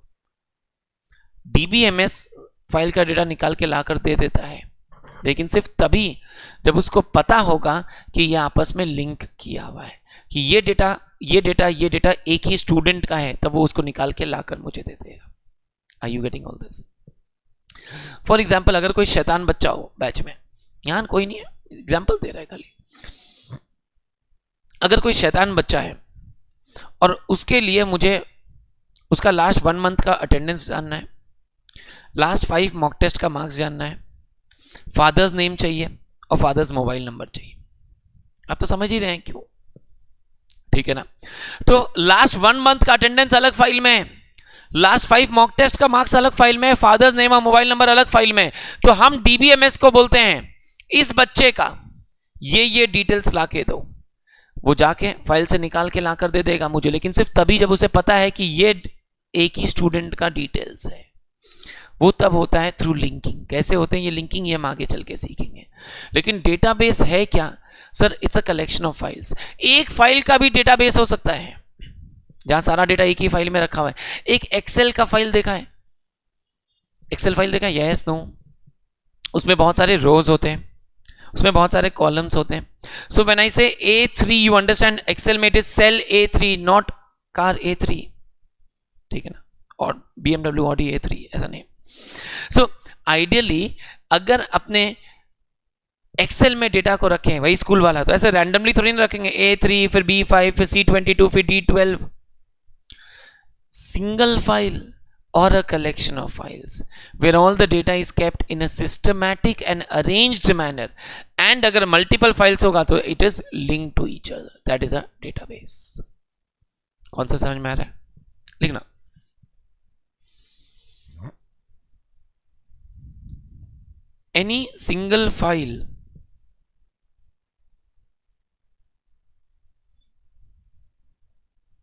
any single file or a collection of files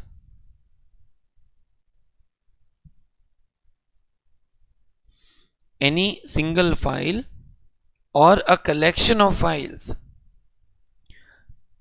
where all the data is kept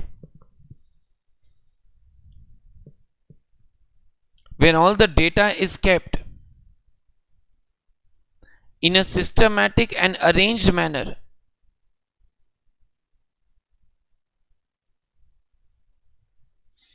any single file or a collection of files where all the data is kept in a systematic and arranged manner, and all the files are linked to each other,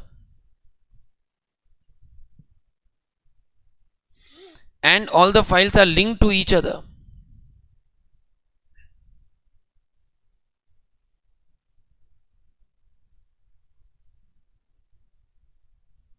and all the files are linked to each other is called a database।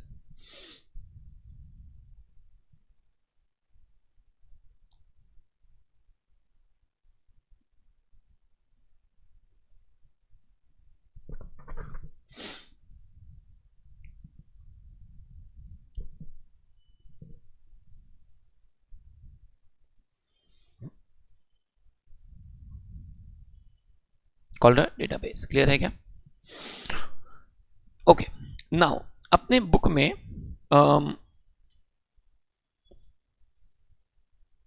Copy में 2 column बनाओ।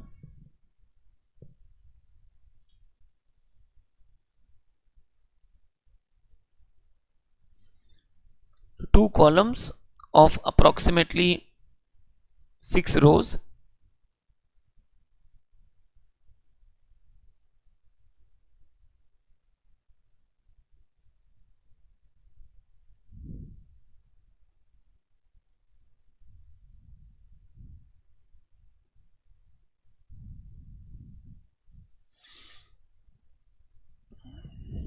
IS मतलब information system, correct. इसीलिए अपने book में पता है कहीं discuss नहीं किया व्हाट इज डेटा इंफॉर्मेशन और सीधा शुरू कर दिया इंफॉर्मेशन सिस्टम से। इसलिए हमने ये 1 घंटा लिया कि हमारे लिए अब बेसिक्स क्लियर है, then we move towards these topics, तो अपने को कंफर्टेबली समझ में आएगा। ओके, सुनना एंड सोचना। अपने एग्जाम्स में हिस्ट्री ऑफ EIS-SM में सिर्फ 2 या 3 बार ऐसा हुआ है जहां बैक टू बैक टर्म्स में सेम टॉपिक आया है, सिर्फ 2 या 3 बार। लेकिन ऑल्टरनेट या second last third last term का टॉपिक ऑब्वियसली आ सकता है। 2 टर्म पहले क्वेश्चन आया था 5 functions of IS। Functions of IS बोला कोई भी इंफॉर्मेशन सिस्टम का अगर हम बात करें तो उसमें बेसिक पता है क्या होता है?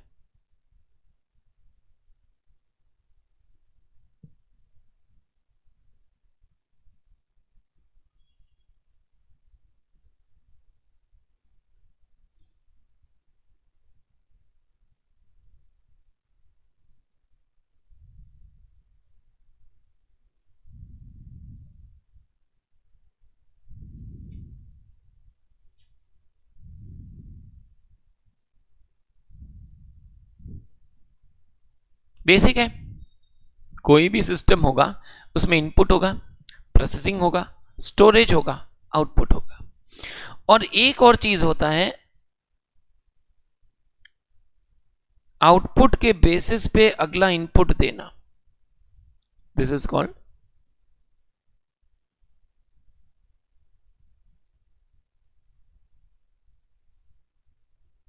फीडबैक। 5 फंक्शंस ऑफ आईएएस, खत्म हो गया topic. 5 functions of IAS are, अगर आप समझ रहे हैं, input, processing, storage, output and feedback. What is feedback, नाम से समझ में आ रहा है, आउटपुट के बेसिस पे अगला इनपुट देना, दैट्स गोना बी फीडबैक। जैसे अगर आप एक क्लासेस करते हो और क्लासेस के बेसिस पे आप एक फीडबैक देते हो, दैट्स गोना बी आउटपुट के बेसिस पे इनपुट देना। Are you getting this? Storage, because obviously system के अंदर आज के दिन में सिस्टम का एक काम तो ये भी है ना, डेटा को स्टोर करके रखना। आज अगर स्टोर नहीं, जैसे अपने कैलकुलेटर में भी मेमोरी फंक्शन होता है, स्टोर करके रखना, चाहे टेम्पररी चाहे परमानेंट, बट स्टोरेज भी तो जरूरी है। कई बार डेटा को स्टोर तो करना ही पड़ेगा to be able to do the work, समझ रहे? Okay, so for any IAS there are 5 functions for us. लिख लो, पहला कॉलम हेडिंग दिया था ना, 5 फंक्शंस ऑफ एन आईएएस, उसके नीचे point number 1 input,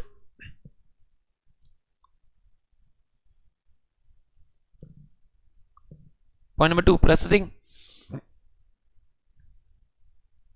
point number 3 storage,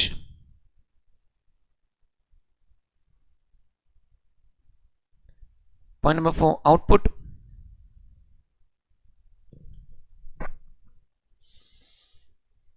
and point number 5 feedback। okay, उसके नीचे छोटा सा डायग्राम भी फटाफट बना लेते हैं।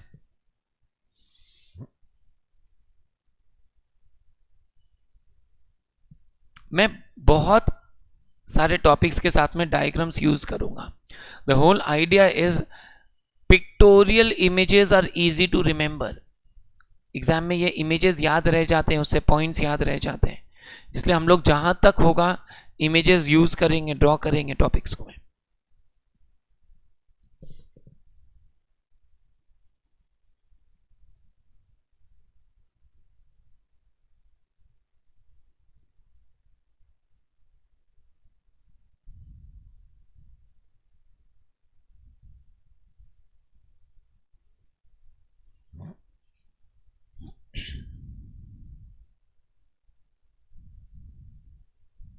डन।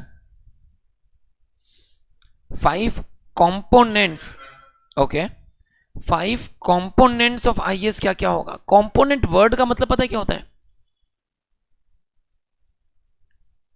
पीसेस, टुकड़ा, कंपोनेंट्स मतलब ओके, पार्ट्स। तो 5 फंक्शंस हो गया मेरे लिए input, these are like steps, these are like activities,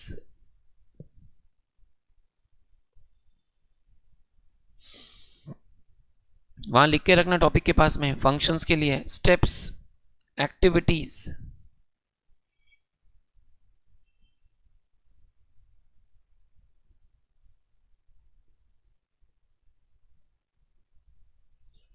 okay, 5 components is like parts. तो बोला आज के जमाने में किसी भी इंफॉर्मेशन सिस्टम का 2 बेसिक पार्ट होगा, पता है क्या? कुछ टेंजिबल पार्ट होंगे जिसको हम बोलेंगे हार्डवेयर, कुछ इनटेंजिबल पार्ट होंगे जिसको हम बोलेंगे सॉफ्टवेयर। तो हर आईएएस में आज के जमाने में कुछ हार्डवेयर पार्ट होगा, कुछ सॉफ्टवेयर पार्ट होगा। सर हार्डवेयर है, सॉफ्टवेयर है, लेकिन आईएएस का आउटपुट क्या होगा पता है? टफ क्वेश्चन, सोच के बताओ। आईएएस का output will be absolutely information, और इंफॉर्मेशन प्रोड्यूस करने के लिए क्या चाहिएगा?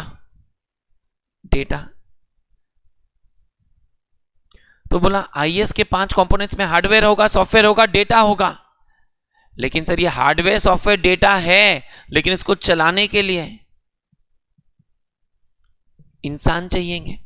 हार्डवेयर सॉफ्टवेयर तो सिस्टम्स हो गया, उसको चलाने के लिए इंसान चाहिएंगे। पीपल है, हार्डवेयर है, सॉफ्टवेयर है, डेटा है। और बोला आज के जमाने में ये सिस्टम्स, कंप्यूटर्स आइसोलेशन में काम नहीं करते, they are connected to each other, और इनको आपस में कनेक्ट करवाने के लिए we will need networks. 5 components of IS are people, hardware, software, data and networks.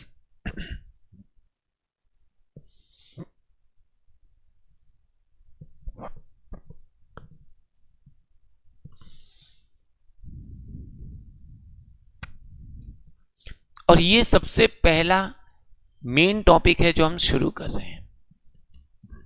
5 component functions of IAS के बारे में मेरे बुक में हाफ अ पेज है। 5 कंपोनेंट्स ऑफ आईएएस के बारे में हम 5 क्लास पढ़ेंगे, जस्ट इमेजिन। लेकिन एग्जाम में कंफ्यूज नहीं होना है, बहुत आसपास का टॉपिक है। बहुत बार स्टूडेंट एक में दूसरा आंसर लिख लेते, इसलिए हमने 2 कॉलम बना के लिख लिया कि लाइफ में कंफ्यूजन ही नहीं रहे होगा अपने लिए। सीक्वेंस कुछ भी नहीं है, ऊपर नीचे हो सकता है, ठीक है ना। लेकिन आइडियली स्टेप्स वाला फिर भी एक ऑर्डर में होना चाहिए। आप ऐसे नहीं लिख सकते आउटपुट फिर इनपुट फिर प्रोसेसिंग, तो वो एक टेंटेटिवली एक ऑर्डर में होता है। कंपोनेंट्स ऑब्वियसली पार्ट्स है, कोई भी ऑर्डर में अपने बोल सकते हैं। लेकिन ये 5 कंपोनेंट्स को हम लोग 5 क्लास तक पढ़ेंगे, बहुत डिटेल्ड डिस्कशन है इसके बारे में अपने बुक्स के अंदर। फंक्शंस ऑफ आईएएस खाली हाफ अ पेज है, आएगा डायरेक्टली 5 पॉइंट एक लाइन लिख कर आना है उसके बारे में।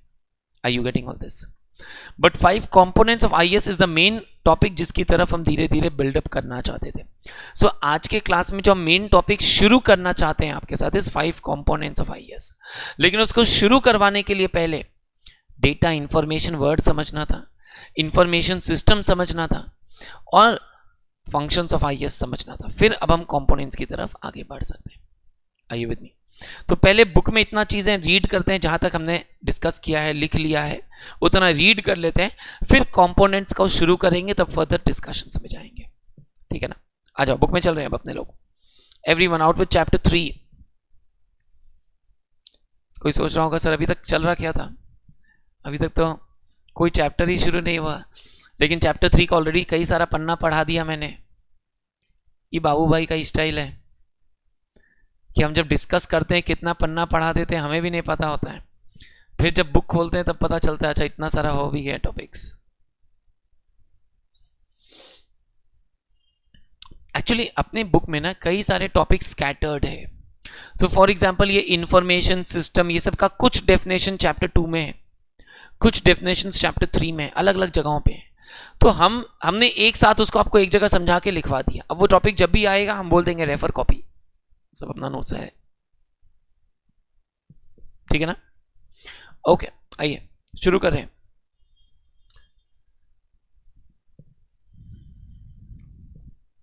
कम to page 3.3।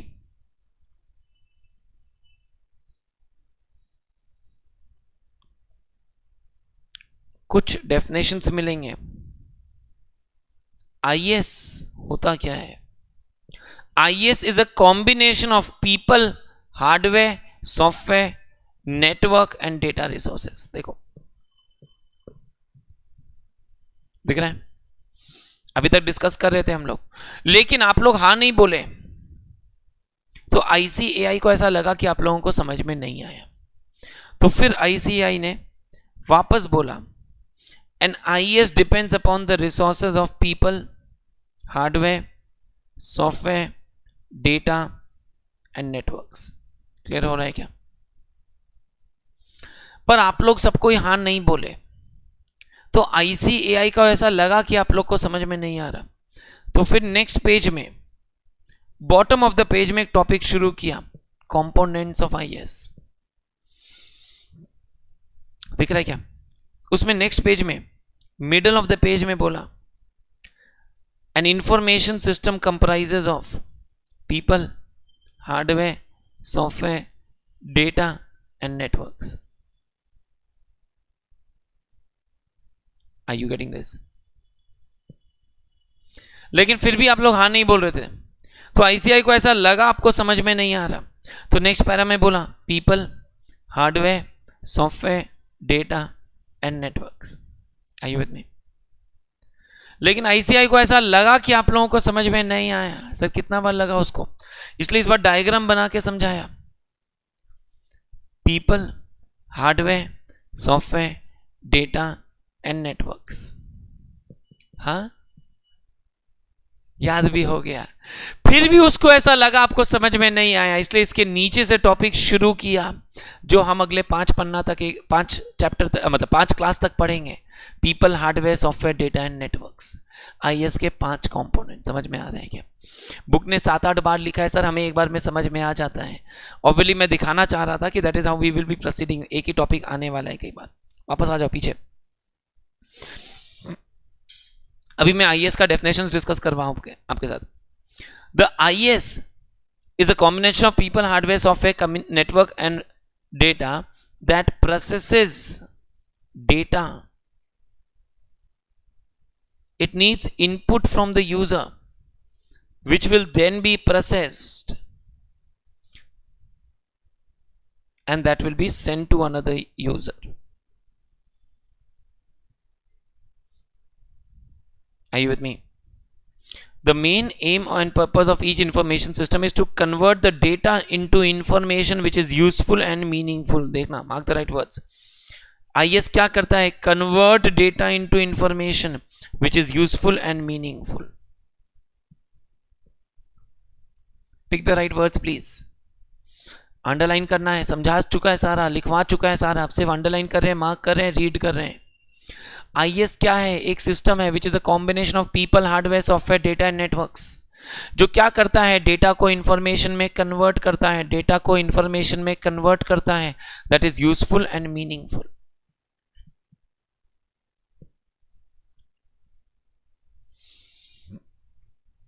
Are you with me everyone?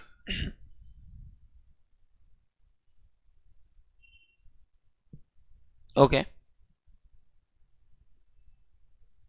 An information system has the following steps. Same page bottom. This is a SQ. Get comfortable with my terminologies in my classes. So I use the word SQ. SQ मतलब separate question.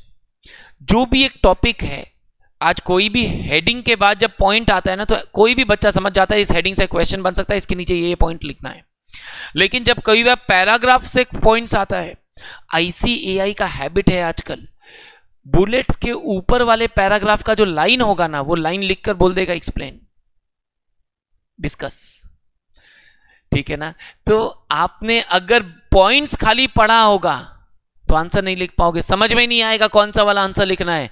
Points के ऊपर वाला ये line पढ़ना जरूरी होता है। कई बार ये सब ऐसे क्वेश्चंस आते हैं, हम मिस कर सकते हैं पढ़ते टाइम, मिस नहीं हो ये लाइन पढ़ने का, इसलिए हम वहां पे एसक्यू लिख लेते हैं। तो हमें पता है इस लाइन से अलग क्वेश्चन बन सकता है जिसके आंसर ये नीचे वाला पॉइंट्स होने वाला है। एसक्यू लिखा हुआ होगा आपके कॉपी में, बुक में, तो आपको पता है, ध्यान देना है। पढ़ते टाइम ध्यान जाएगा, ऑटोमेटिकली एग्जाम में मिस नहीं होगा। क्लियर हो रहा है ना?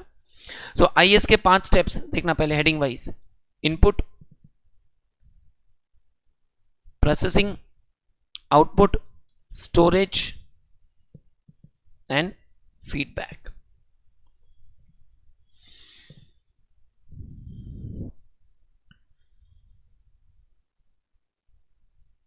Okay, now एग्जाम पर्सपेक्टिव हमें क्या चाहिएगा? 5 पॉइंट के बारे में 2 लाइन्स ईच, उतना ही लिखना। बुक में भी उतना ही है, दिख रहा है 1.5 लाइन लिखा हुआ है टोटल में समुच्चा। तो जब बुक में ही उतना कंटेंट है तो obviously I am expected to write about 2 lines each for each of them. Now what is input, what is processing, what is output, आपने लाइफ में कभी नहीं पढ़ा तो भी आप 2 लाइन लिख लोगे, इतना बेसिक अपने को पता है। फिर भी इनपुट क्या होता है? To enter data into the system. Processing is to convert the data into information. Output is to deliver the output processed to the user. Storage is to keep it, store it in the systems. समझ में आ रहा है क्या everyone? So basic है, 1 line जितना right up. ये सब एग्जाम के पहले वाले 1.5 दिन में बैठ के हम लोग ऑब्वियसली नहीं पढ़ेंगे। What is input, what is processing, class में सुना समझा सफिशिएंट होगा। बाकी नेचुरल अपने को नॉर्मल आता है, नॉर्मल लाइन में लिख कर आएंगे। ब्लैक हेडिंग्स याद होना चाहिए 5 point. Okay, data is collected. To collect and enter data in the system. To collect and enter data in the system. साथ साथ में स्क्रिबल करते चलो बुक में ही आसपास. हाँ, मतलब इनपुट का मतलब क्या हुआ? To collect and enter data in the system.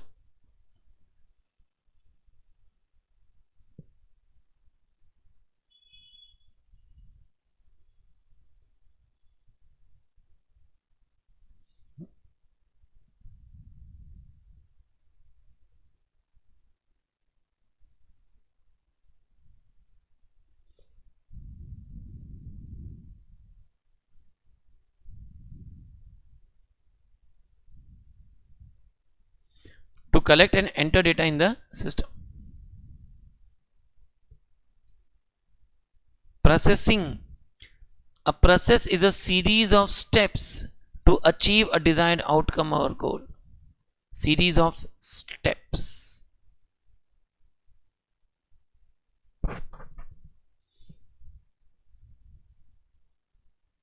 To convert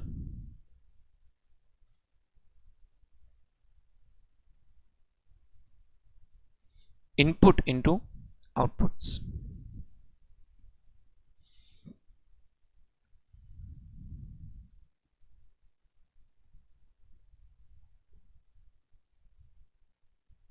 Okay.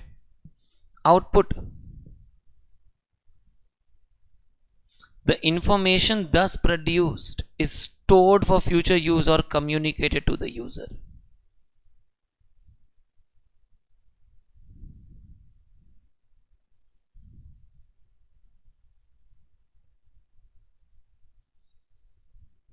The processing output is generated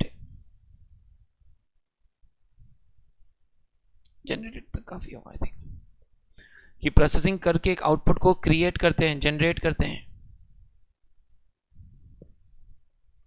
अब उसके बाद चाहे तो उसको सिस्टम में स्टोर करना है या कम्युनिकेट करना होगा. Storage. The storage of data shall be done at the most detailed level as possible. The data is stored. Storage of data shall be done.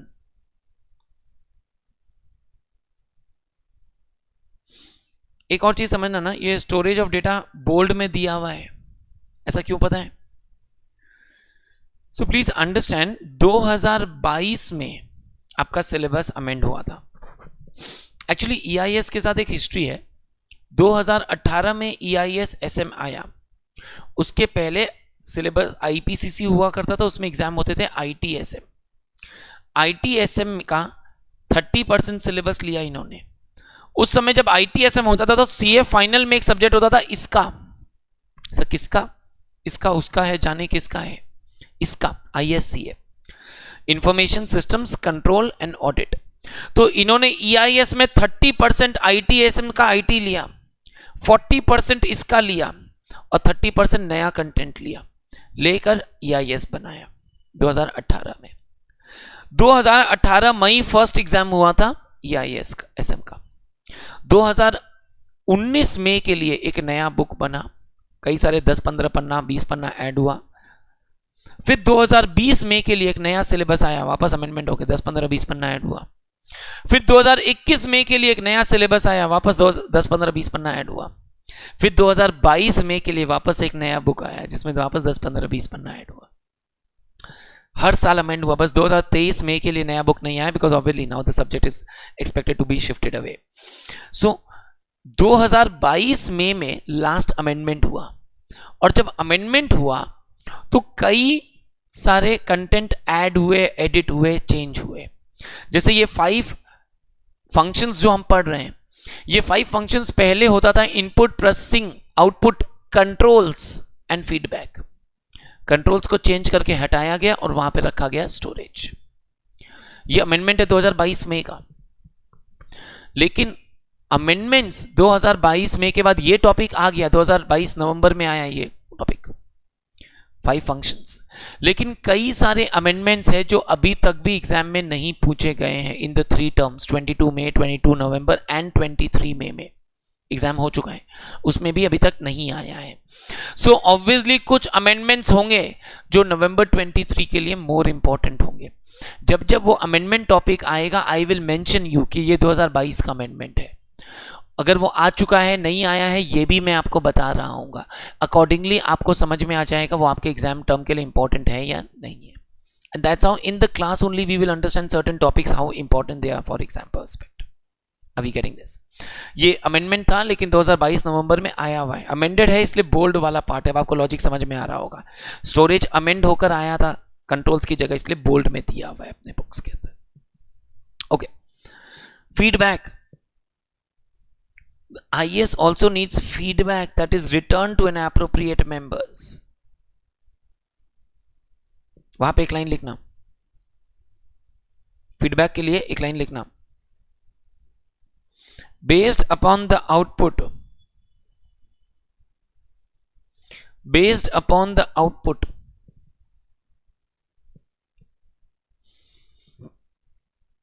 the next input is given, based upon the output the next input is given,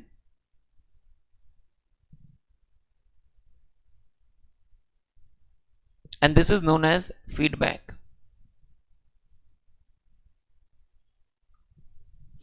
Based upon the output the next input is given and this is known as feedback।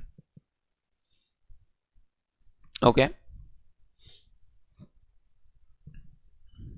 Next अब चलते हैं main components of IAS की तरफ बढ़ रहे हैं। Okay everyone, first main topic अपना शुरू हो रहा है, बुक में आइएगा, ध्यान देना, next page. This chapter mainly focuses on computer based information systems. Information systems are network of hardware and software that people will use to create and transform and distribute data. To create, process, transform and distribute data. Underline करते चलना साथ साथ में। IAS क्या कर रहा है? Data को कलेक्ट करेगा, कन्वर्ट करेगा, प्रोसेस करेगा, इंफॉर्मेशन जनरेट करेगा।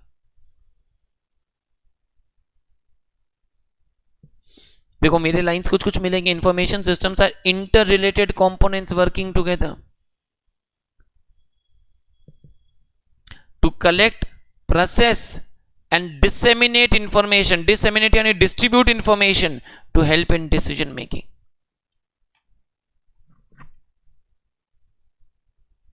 इंफॉर्मेशन सिस्टम्स क्या है? Collection of components. इसे सब लिखवाया हुआ है, डिस्कस किया हुआ है, इसलिए सिर्फ मार्क कर रहे हैं, रीड कर रहे हैं। कलेक्शन ऑफ कंपोनेंट्स है जो क्या करेगा? कलेक्ट करेगा, ट्रांसफॉर्म कन्वर्ट करेगा, प्रोसेस करके डिसेमिनेट, वर्ड का मतलब डिस्ट्रीब्यूट करेगा, and help in decision making कर रहा होगा। पीपल में, पीपल के बारे में अपने बुक में सिर्फ 2 पैराग्राफ है, अगर आपको दिख रहा होगा नेक्स्ट पेज में भी, नीचे से जो टॉपिक पीपल का शुरू होगा, जस्ट 2 पैराग्राफ्स। जब बुक में टोटली 2 पैराग्राफ है, आपको देख के समझ में आएगा यहां से कोई अलग क्वेश्चन नहीं आ सकता। जैसे हार्डवेयर में बहुत सारे क्वेश्चंस है जो नेक्स्ट टॉपिक में हम शुरू करेंगे आज, लेकिन पीपल के बारे में हमारे लिए एग्जाम पर्सपेक्टिव क्या आ सकता है? अगर 5 कंपोनेंट्स पूछा तो पीपल के बारे में 2-3 लाइन लिखना है। करेक्ट। पीपल के बारे में हमें सिर्फ इतना जानना है कि 2 टाइप के लोग चाहिए होते हैं सिस्टम से रिलेटेड, ठीक है ना? 2 टाइप के लोग चाहिए होते हैं पीपल से रिलेटेड। वैसे तो दुनिया में बहुत टाइप के लोग होते हैं, बट पीपल हमें 2 टाइप के चाहिए। एक यूजर स्टाफ जो सिस्टम को यूज करके चलाएगा, यूजर स्टाफ जो सिस्टम को यूज करके चलाएगा, और टेक्निकल स्टाफ जो सिस्टम को रनिंग कंडीशन में रख रहा होगा। यूजर स्टाफ जो सिस्टम को चलाएगा, टेक्निकल स्टाफ जो सिस्टम को रनिंग कंडीशन में रख रहा होगा। Are you getting all this? User staff and technical staff, 2 type के लोगों की जरूरत होगी। आज अगर मेरे पास बहुत अच्छा यूजर स्टाफ है लेकिन टेक्निकल स्टाफ अच्छा नहीं है तो क्या होगा? जहां सिस्टम खराब होगा वो लोग ठीक नहीं कर पाएंगे, सिस्टम बार बार खराब हो रहा होगा, दिक्कतें आएंगी। आज अगर मेरे पास बहुत अच्छा टेक्निकल स्टाफ है, यूजर स्टाफ अच्छा नहीं है तो क्या होगा? ताकते रहेंगे दोनों एक दूसरे को। यूजर और सिस्टम चलाना तो आता नहीं, तो अगर अच्छा यूजर स्टाफ नहीं होगा तो भी दिक्कतें आएंगी, अच्छा टेक्निकल स्टाफ नहीं होगा तो भी दिक्कतें आएंगी. We need good qualified professional user staff and technical staff. समझ में आ रहा है? पीपल में इतना ही बात कर रहे हैं. That's it. आ जाओ. People means all those who will operate, maintain and use the system. That is users and IS personnel. देखो दो टाइप के लोगों का बात करेंगे. यूजर जो सिस्टम को चलाएगा एंड IS पर्सनल यानी वो टेक्निकल लोग जो सिस्टम को रनिंग कंडीशन में रख रहे होंगे. Are we getting this?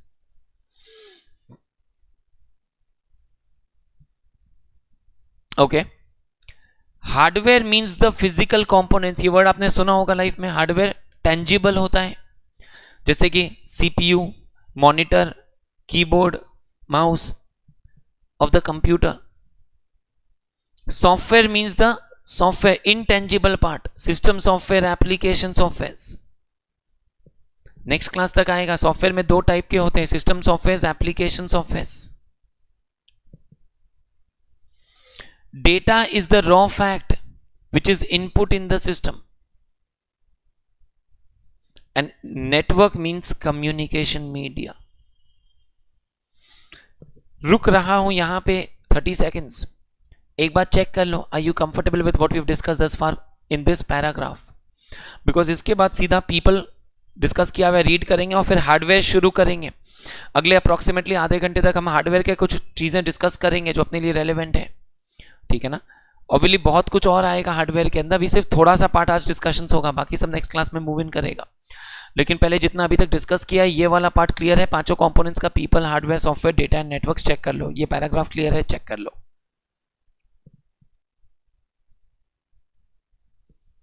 Please ensure you are comfortable till here everyone. Physical life, virtual life.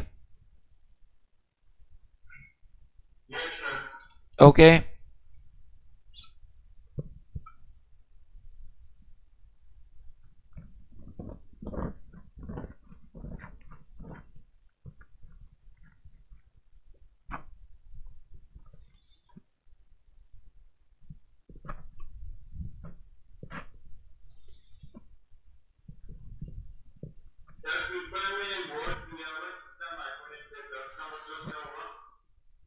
System administrator is basically a person who is in charge. So कोई भी administrator is a person जो overall incharge हो रहा होगा, जो काम को oversee कर रहा होगा. सो कोई भी कंपनी में जब आईटी कंपनीज वगैरह होगी, आईटी से रिलेटेड होगा, तो उसमें एक सिस्टम्स वगैरह को ठीक करने के लिए एक टेक्निकल वाला बंदा होगा, लेकिन उसको ओवरसी करने के लिए एक एडमिनिस्ट्रेटर वगैरह भी हो रहा होगा. ओके.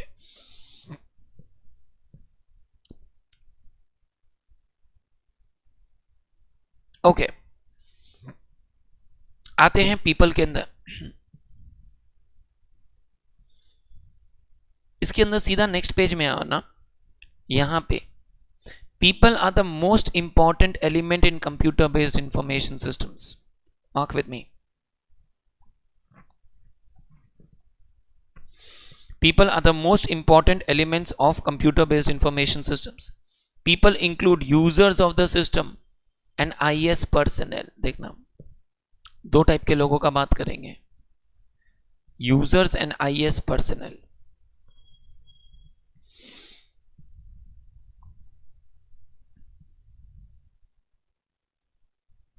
क्लियर हो रहा है यहां तक?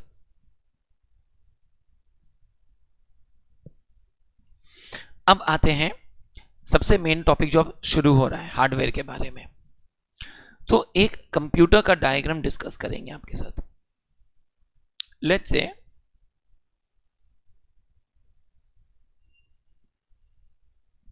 किसी भी कंप्यूटर का एक बचपन में जब डायग्राम बनाते थे ना, बचपन में, तो कुछ ऐसा डायग्राम बनाते थे, याद आता है?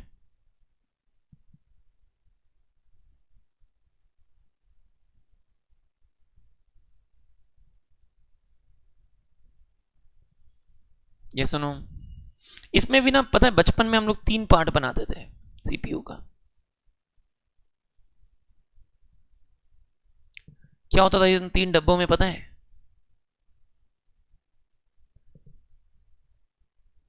बीच वाले डब्बे में हम लिखते थे CU। उस समय तो सर हम बच्चे थे, अब तो CU का मतलब हमारे लिए कलकत्ता यूनिवर्सिटी भी हो सकता है। इसको बोलते थे कंट्रोल यूनिट। ऊपर में एक होता था, इसको आलू लिखते थे, अगर याद आए। सर सब भोले थे सर हम, ये वाला आलू वो वाला आलू में फर्क होता है। दिस वॉज कॉल्ड, अगर याद आए, अरिथमेटिकल एंड लॉजिकल यूनिट। और ये नीचे में आता था मेमोरी। और कुछ ऐसा सा बचपन का कंप्यूटर का डायग्राम होता था। अभी के डायग्राम में ऐसा सा ही कुछ होगा, लेकिन थोड़ा और कॉम्प्लिकेटेड एडवांस लेवल पे डिस्कशंस होंगे।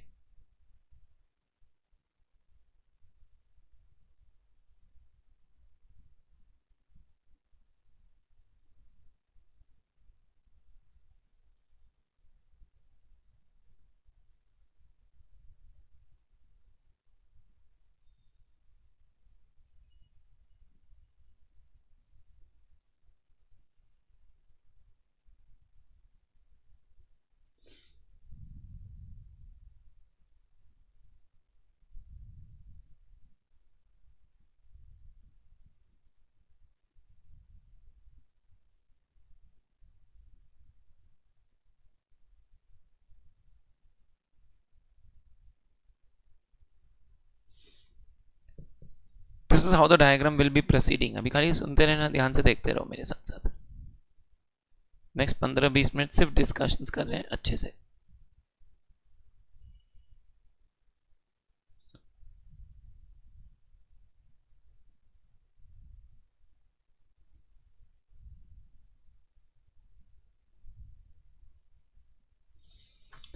हमारे लिए स्टोरेज के कई सारे पार्ट्स होंगे। आपने अगर बचपन से सुना हो मेमोरी का, तो कंप्यूटर के अंदर ना सबसे पहले एक पार्ट होता है जिसका नाम अगर आपने सुना हो, तो बचपन में तो इसको राम बुला लेते थे आप। अच्छा अच्छा, नहीं राम नहीं, रैम है। और एक रोम होता है, सुना है?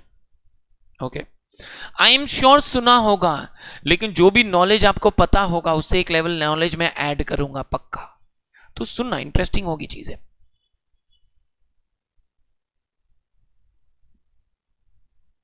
रैम एंड रोम। और रैम रोम के सिवाय हमारे कंप्यूटर में एक और चीज होता है, पता है क्या? Hard disk. और यहां पे एक कंपोनेंट होता है जिसका नाम शायद आप लोगों ने नहीं सुना होता है, रजिस्टर। अब एक मिनट, मेरे हार्डवेयर के 4 पार्ट हैं। हार्डवेयर का 4 पार्ट है। सबसे पहला है इनपुट डिवाइसेस, सेकंड ये 3 को जोड़ के बनेगा प्रोसेसिंग डिवाइसेस, तीसरा इनको जोड़ के बनेगा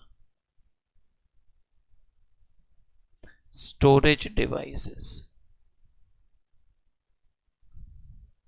एंड लास्ट, आप समझ ही रहे होंगे, fourth will be output devices.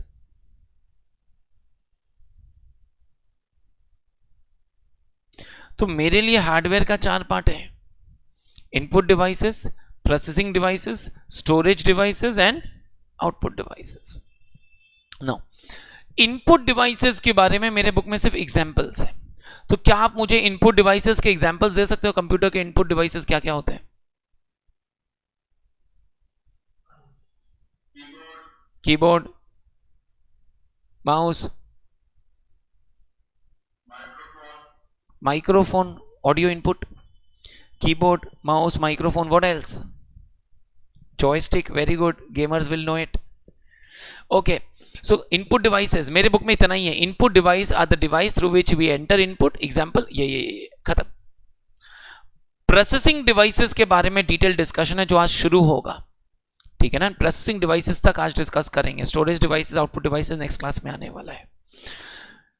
Storage का भी अगर आप सुनते हैं, समझते हैं, तो ये चीज समझो,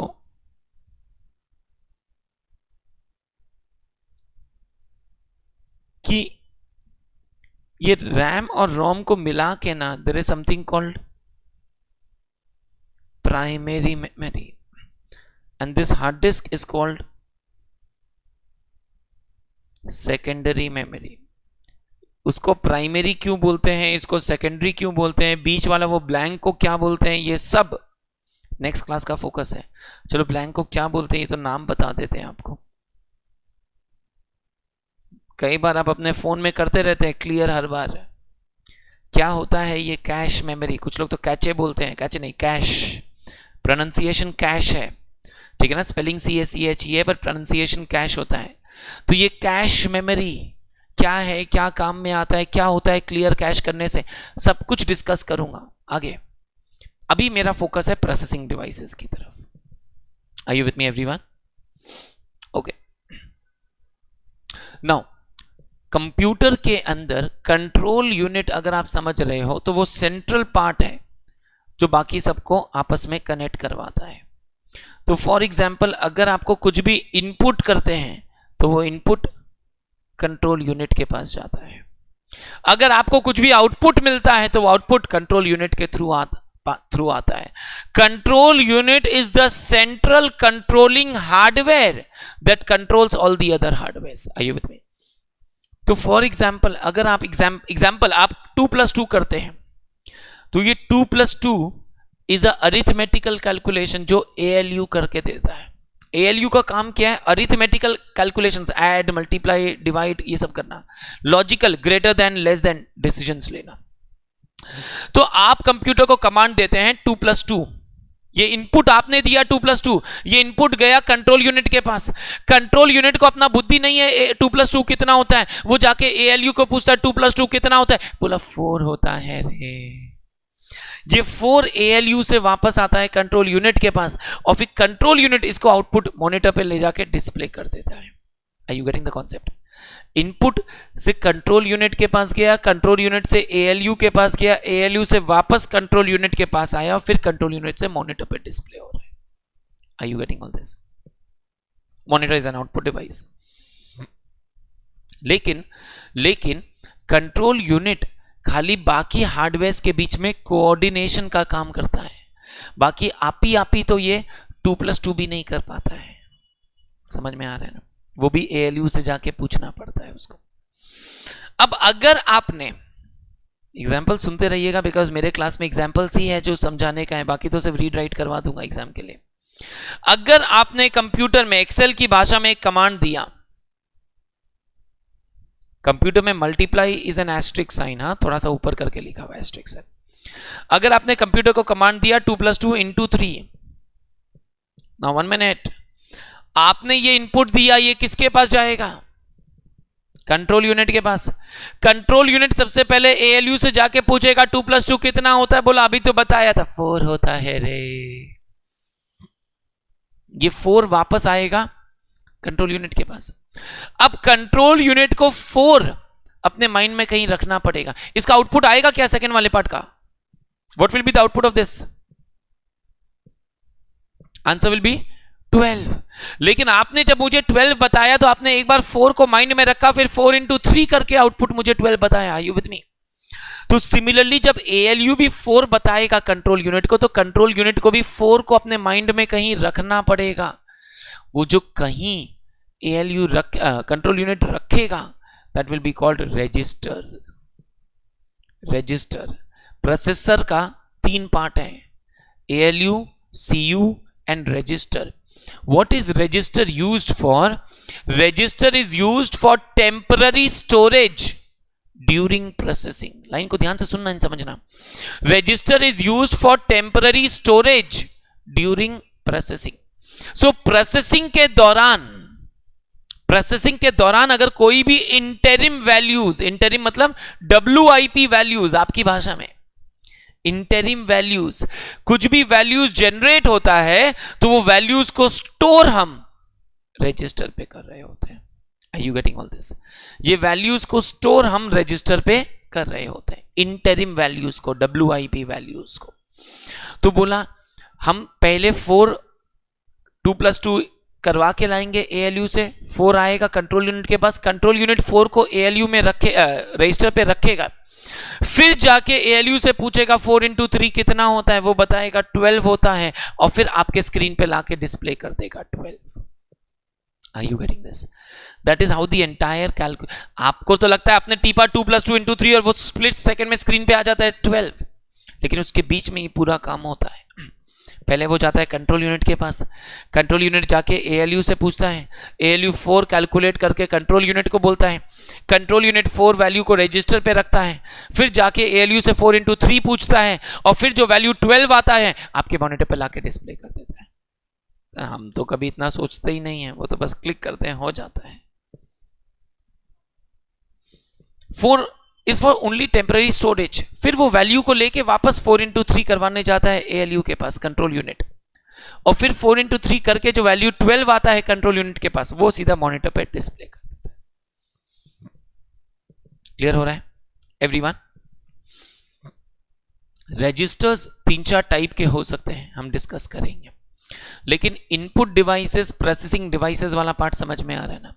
प्रोसेसिंग डिवाइसेस जो प्रोसेसिंग करेगा, उसमें कंट्रोल यूनिट बीच वाला मेन पार्ट है जो सारा पार्ट्स को कोऑर्डिनेट करेगा, एएलयू अरिथमेटिकल लॉजिकल काम करेगा, register temporary storage during processing कर रहा होगा, स्टोरेज के दौरान, प्रोसेसिंग के दौरान जब भी कोई वैल्यू स्टोर करना होगा तो वो स्टोरेज वाला काम ये करके दे रहा होगा। क्लियर हो रहा है? पक्का एवरीवन? आओ बुक में आना। अच्छा पहले 2 मिनट लेके ना ये डायग्राम कॉपी करो, ये अभी एग्जाम्पल कॉपी नहीं करना है, ये बॉक्स वाला एग्जाम्पल अभी कॉपी नहीं करना है, बाकी पूरा डायग्राम कॉपी करो 2 मिनट लेके।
हाँ पूरा, खाली दोनों एग्जाम्पल बॉक्स का छोड़ के।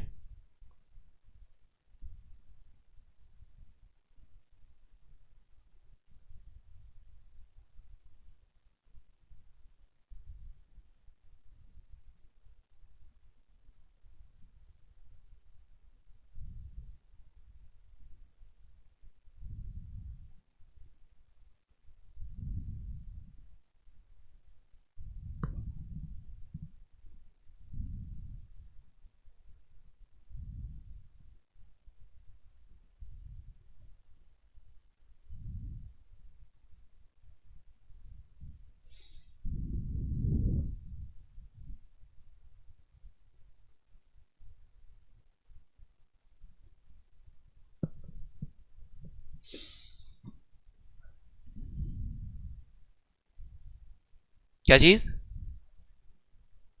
रैम एंड रोम को मिला के कैश प्राइमरी मेमोरी बोलते हैं। कैश नहीं, कैश अलग है, कैश स्टोरेज का पार्ट है, लेकिन रैम प्लस रोम दोनों को मिला के प्राइमरी मेमोरी बोलते हैं, और हार्ड डिस्क को सेकेंडरी मेमोरी बोलते हैं। क्या चीज?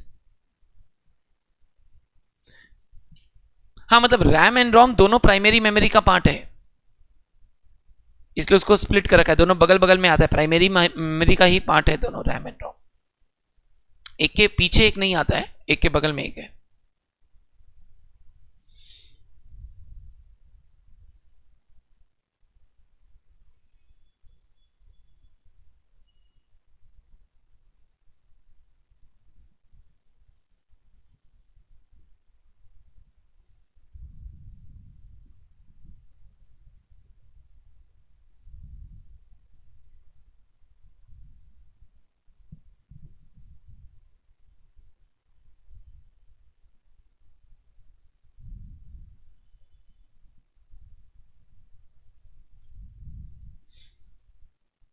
Done?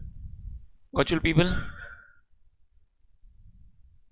Everyone else? Madhusudan, Preetham, Shafali? Okay.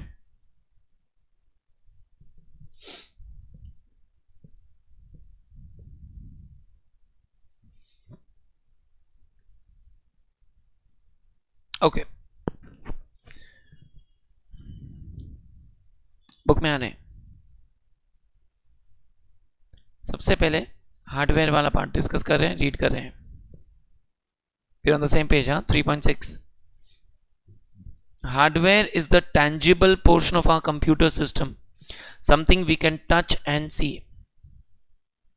Hardware is the tangible portion of our computer system, something we can touch and see. The physical components of technology.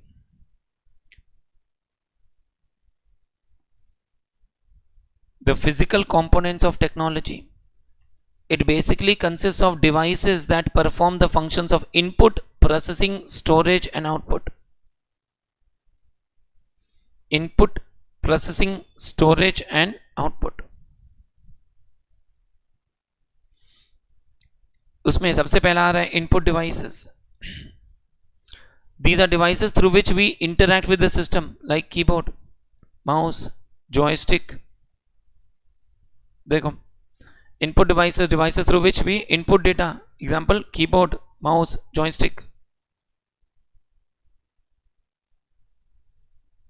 Next page में देखना examples के लिए. Webcam, microphone.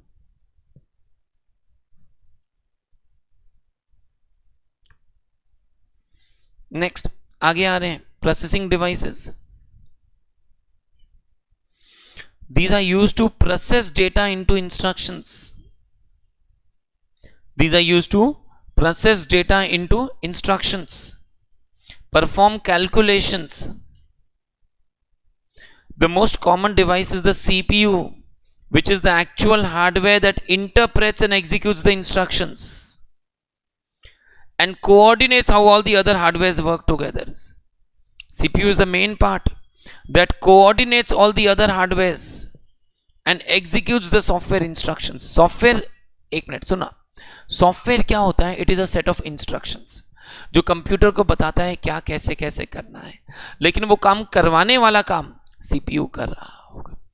तो software instructions होगा, उसको execute करवाने वाला काम सीपीयू कर रहा होगा.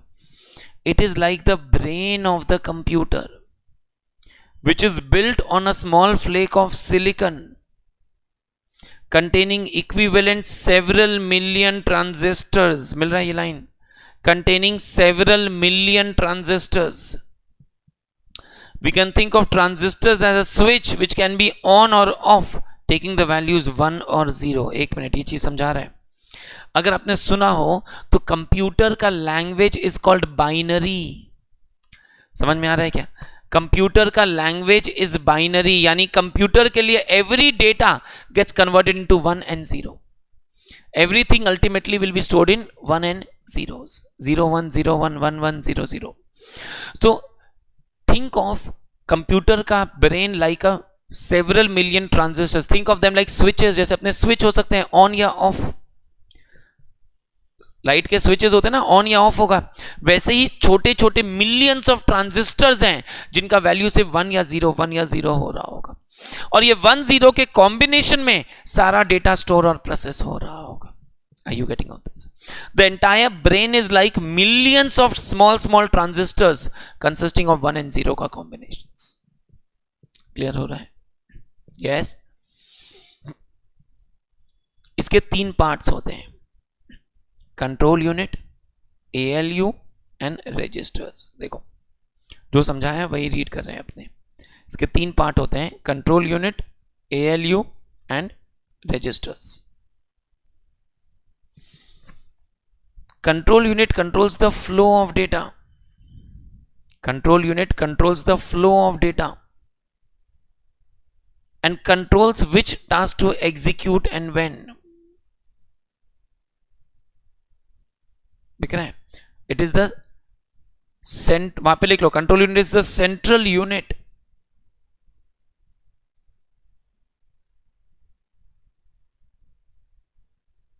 control unit is the central unit that controls and coordinates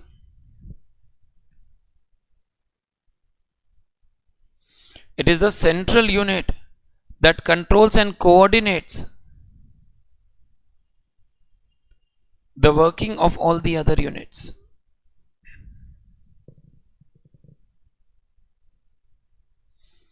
That controls and coordinates the working of all the other units.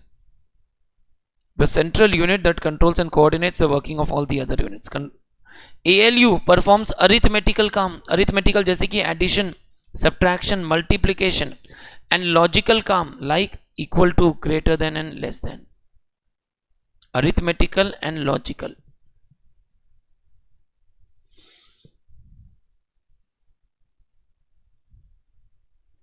Registers are the part of the processor which is used to hold the instructions, perform mathematical operations, and store any kind of data. Processor register का main feature पता है, दो चीज है, वहां लिख के रखो. Used for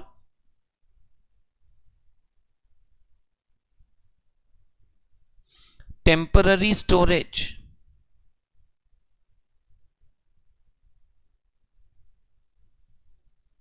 during processing. Used for temporary storage during processing. और एक चीज लिखना, they are very fast but very small.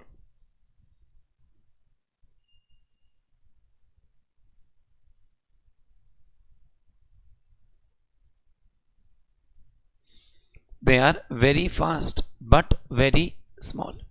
ये very fast very small क्यों बोल रहे हैं, ये अगले क्लास में समझ में आएगा जब मैं बाकी मेमोरी से इसको कंपेयर करवाऊंगा. लेकिन अभी सिर्फ इतना इसका बारे में लिख के रख रहे हैं हम लोग कि they are very fast and very small. These are high speed very small memory units. They are of the size of 32 या 64 bits खाली का होता है ये. They're generally only of 32 या 64 bits. Registers चार टाइप के हो सकते हैं, इस पैराग्राफ में लिखा हुआ है. ये चार टाइप के रजिस्टर्स मैं आज नहीं करवा रहा हूँ, ये मैं नेक्स्ट डे करवाऊंगा, क्योंकि नेक्स्ट डे में जब मैं रजिस्टर को बाकियों से कंपेयर करवाऊंगा तब उसके बाद ये वाला पार्ट हम पिकअप कर रहे होंगे. ठीक है ना. अभी हम लोग आज के लिए इतना ही डिस्कस करेंगे, इससे ज़्यादा नहीं कर रहे हैं. फर्स्ट डे है, फर्स्ट सेशन है, keeping it light. Obviously otherwise अपने सेशंस थोड़े से और ज़्यादा होंगे. हाँ, 2 घंटा 10 मिनट टाइप्स हम लोग पढ़ेंगे हर दिन. आज अंडर 2 आवर्स है. ठीक है, फर्स्ट सेशन है 8 फाइनल वाला 7:45 होता है. ओके, सो आइडियली आज के सेशन में एक बार रिवाइज करते हैं 5 मिनट. हमने क्या क्या सीखा. सबसे पहले हमने सीखा what is data. We said data is a collection of raw facts and figures from which no meaningful conclusions can be derived. हमने सेकंड सीखा व्हाट इज इंफॉर्मेशन. हमने कहा information is process data and it helps us in decision making. हमने कहा system is a set of components that are interdependent, interrelated, that operate collectively for a common purpose और goal. हमने कहा information system is a system that will convert data into information. और इसमें GIGO concept होता है. GIGO यानी garbage in garbage out. हमने कहा enterprise information system is the information system that will be used for business purposes. हमने कहा database is any single file or a collection of files where all the data will be kept in a systematic and arranged manner and all the files will be linked to each other. हमने कहा IS के 5 functions या steps होंगे. क्या क्या? Input, processing, storage, output, feedback. हमने कहा IS के 5 कंपोनेंट्स होंगे. Components will be people, hardware, software, data, networks. People में 2 टाइप के लोग चाहिएंगे, user staff, technical staff. Hardware के अंदर हमने कहा 4 पार्ट होगा. Input devices, processing devices, storage devices, output devices. Processor का 3 पार्ट सीखा, control unit, ALU, registers. Registers क्या क्या टाइप के होंगे ये नेक्स्ट डे सीखने वाले हैं, मेमोरी वगैरह डिस्कस करने वाले हैं। नेक्स्ट सेशन बहुत कुछ इंटरेस्टिंग होने वाला है जो हम लोग डिस्कस करेंगे। धीरे धीरे ये 5 कंपोनेंट्स के अंदर और आगे बढ़ेंगे, तो हार्डवेयर वाला पार्ट फिनिश करेंगे, सॉफ्टवेयर की तरफ आगे बढ़ेंगे। We will have lots to catch up in the next session. यहां तक आपको अच्छे से रिवाइज करके आना है। प्लीज इंश्योर, 2 चीजें हैं इंपॉर्टेंट, प्लीज इंस्ट्रक्शन से सुन लीजिएगा। क्लास में जितना चीज हो रहा है उसको आधा घंटा देके रिवाइज करके नेक्स्ट सेशन में आप बैठेंगे। जो लाइव आ रहे हैं फिजिकली वर्चुअली वो you will revise and then sit. जो रिकॉर्डेड भी क्लासेस कर रहे हो you must revise before you sit down to do the next class. मैं हर क्लास के एंडिंग में रिवाइज कराऊंगा, स्टार्टिंग में रिवाइज कराऊंगा। आप एक बार खुद से रिवाइज करके बैठोगे ना, 2-3 बार साथ साथ में रिविजन हो जाएगा, कोई एक्स्ट्रा लोड नहीं लेना पड़ेगा। ये सब्जेक्ट हर किसी का ग्रुप 2 को पुल करता है, लेकिन ये पुल करेगा या ये पुल करेगा ये आपके हाथ में है। People have easily been able to score 70s, 80s in this paper. Certain people have even scored 90. I don't say disclaimer, मेरे वजह से नहीं है, but I'm saying subject scoreable है. Yes, we help them in their preparations, but आप perform करके इसमें easily exemptions ला सकते हो। थोड़ा सा एफर्ट देना और उसके लिए सिर्फ साथ साथ में रिवाइज करते रहना है, ठीक है ना? तो प्लीज रिवाइज करके आइएगा। Also the people who are attending physical live and virtual live, obviously जब आप अगर सच्ची में रिवाइज करते हैं तो हो सकता है कुछ डाउट्स आए। Feel free to discuss those doubts in the class. I have sufficient margin in my 53 classes. I plan to take approximately 53 classes, 38 for EIS and about 15 for SM, ठीक है ना? But in this 53 classes I have sufficient margin for all your doubts and queries. लेकिन जो भी doubt आए class में पूछो, class में पूछने में हिचक है, क्लास के आगे पूछो, व्हाट्सएप पे पूछो, but get your doubts clarified. Problem क्या होता है कि लोग क्लास में डाउट पूछने में उनको दिक्कत होती है, हिचक आता है, सर पूछे नहीं पूछे, सोचते घर जाके समझ लेंगे। पर सर घर जाके बुक भी वही रहता, मैं भी वही रहता, समझ में तो आता नहीं। तो फिर सोचते बगल वाले से समझ लेंगे, हर एक फ्रेंड जरूरी होता है। बट सर प्रॉब्लम क्या है तो वो भी मेरा ही फ्रेंड, समझ में तो उतना ही आता है। तो एज ए लास्ट रिसोर्ट होता है सर रट के चले जाएंगे। किसी ने गलती से बुक्स खोली होगी तो EIS में 5 चैप्टर है, SM में 8 चैप्टर है, 13 चैप्टर। स्टूडेंट ना हर एक चैप्टर में 3 या 4 ऐसा टॉपिक जुगाड़ लेगा जो उसको नहीं आता, जो रटेगा। अब लास्ट के 1.5 दिन में ये 50 रटें या बाकियों को रिवाइज करें। क्यों लाइफ में पाइल ऑन करना है? मेरे पास सफिशिएंट मार्जिन है। अब जितने डाउट्स आता है क्लास में पूछो, आगे पीछे पूछो, पर उसको यहीं क्लियर करके जाना है, ठीक है ना? डाउट्स क्लियर होगा कभी भी प्रॉब्लम नहीं आएगा, नहीं तो कंपाउंडिंग होता चला जाएगा। आप समझते हैं ना, कंपाउंडिंग। तो इसीलिए कॉन्सेप्ट को क्लियर रखना शुरू से, कंफर्टेबल रहेगा, सब्जेक्ट इंटरेस्टिंग लगेगा, स्कोरिंग भी बनेगा। शुरू से कंफर्ट रखिएगा सब्जेक्ट को, थोड़ा सा एफर्ट खाली रिवाइज करने जितना मेरे साथ साथ में देते रहिएगा। बाकी I will keep guiding you and telling you what, when and how you have to do in your revisions and preparations. Okay, first session आज यहीं पे wrap up करते हैं। I hope you found the session useful. We have more enriching sessions lined up. I will see you in the next session everyone. Thank you all.